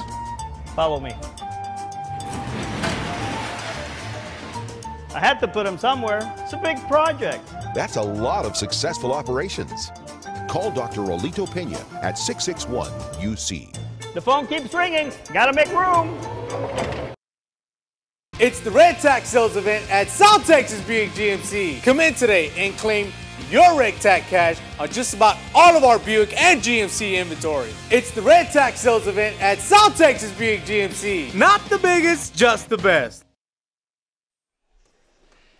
Welcome back out to the UTPA Fieldhouse. Jonah Goldberg riding with you on Bronx Postgame. As the Bronx fall by a final score of 86-85 in double overtime. It was their first multiple overtime game since mid-November of last year in the Eastern Michigan tournament, and a triple overtime game against IPFW. We'll start with visiting Idaho. Connor Hill led all scorers with 28 points, 10 of 18 shooting, career high tying 7 3-pointers on 15 attempts, 3 boards, 3 assists, and a steal. 19 points, 14 rebounds. Steven Madison, 6 of 19 shooting, 6 of 10 from the line with a 3 as well, 4 helpers. 13 points for Glenn Dean with 4 assists, 4 of 10 from the field, 2 of 6 from behind the arc, 3 of 6 from the line. 12 points for Sekou Wiggs with 7 rebounds. He went 10 of 13 from the line, 1 of 4 from the field. Everybody else in single figures. 6 points for Mike Scott, 4 points for Joe Kammerer with 9 rebounds, 2 each for Perion Calindret and Paulin Mapawai. The Vandals shot 27 of 64 from the field. That's 42%. 10 of 30 from behind the arc and 22 for 36 from the line. 49 rebounds, 18 offensive compared to 44 and 16 by the Bronx. The Bronx led in scoring by Javon Farrell, 22 points, career-high 17 rebounds, career-high 7 assists with 2 steals as well, 5 of 14 shooting, 12 of 14 from the line. 19 points for Shaq Hines, 7 of 13 from the field, 5 of 9 from the line, 7 boards, 4 offensive, 2 assists, a block, and a steal. 19 points as well for Shaq Boga, 7 of 15 shooting, 2 of 5 from behind the arc, 3 of 5 from the line, 4 boards, 2 assists. 10 points, Jamal Dantzler, 4 of 6 shooting, 1 for 1 from behind the arc, 3 rebounds and a steal. 6 points for Laurie Toivonen, 4 points for Hurley Johnson. 3 points, 3 rebounds, Josh Cleveland, 2 points for Justin Leathers. Bronx, 27 of 63 from the field, that's 43%. 3 of 12 from behind the arc, 25%. And 28 for 44 from the line, that's 64%. Points in the paint, 40 to 26 in favor of the Bronx. Points off turnovers, 18 Bronx points off of 17 Idaho turnovers, 9 Idaho points off of 10 Bronx turnovers. Second chance points, 17 for Idaho, 12 for UTPA. Fast break, 4 for Idaho, 2 for UTPA. Off the bench, Idaho's bench outscored the Bronx 22-17. There were 10 lead changes and 8 ties. We give you all these numbers, but the only ones that matter, 86 to 85, the Bronx fall to the Vandals in double overtime. We'll take a timeout. Coming up on Bronx Postgame, expected to be joined by Bronx Associate Head Coach Andy Hipsher. You're watching Bronx Basketball.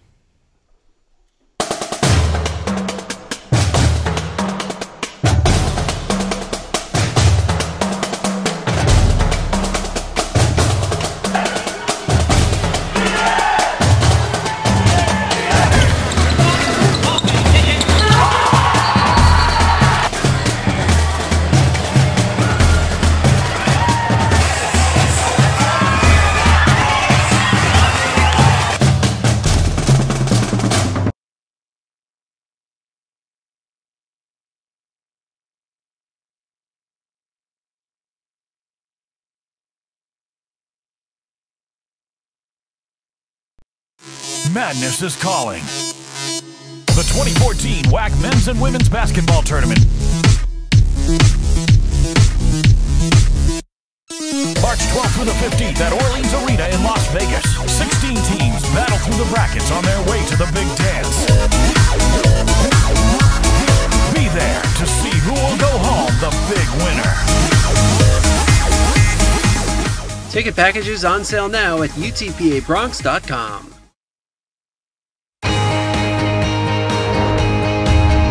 Brave and bold, silver and gold. We're on a mission. Aggie up. Bron country just got a whole lot bigger. Mighty Wolverines of UVU. Join the herd. Lopes up. Bold moves, big season, grew up. We are the new gold standard. We will be champions. We are the Western Athletic Conference.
Welcome back out to the UTPA Fieldhouse. Jonah Goldberg riding with you on Bronx Postgame as the Bronx fall to Idaho by a final score of 86-85 in double overtime. I'm not so sure that Coach Hipsher is coming out today. So we'll take a look. Bronx next game is against Seattle on January 11th. That is Saturday, 7 o'clock start. 6:45 pregame. You catch all the action right here at 956sports.com. If you're in the Valley, doors open at 6. We hope to see you out here. Tickets and more information, go to utpabronx.com. That'll be the first ever meeting between the Bronx and the Redhawks. So the Bronx fall to 4-13, 0-2 in WAC play. And Idaho improves to 7-10, 1-2 in WAC play at the end of this game. That'll do it for us from the UTPA Fieldhouse. I'd like to thank everybody out there for tuning in. This has been a presentation of Bronx Basketball. For more information, you can log on to utpabronx.com. If you want to reach us, send an email. Contact info is up on the website under Inside Athletics. Click on Staff Directory. But for now, for Jim Bob Sides in the control room and the entire camera crew, this is Jonah Goldberg saying good night from the UTPA Fieldhouse. Bronx fall, 86-85 in double overtime.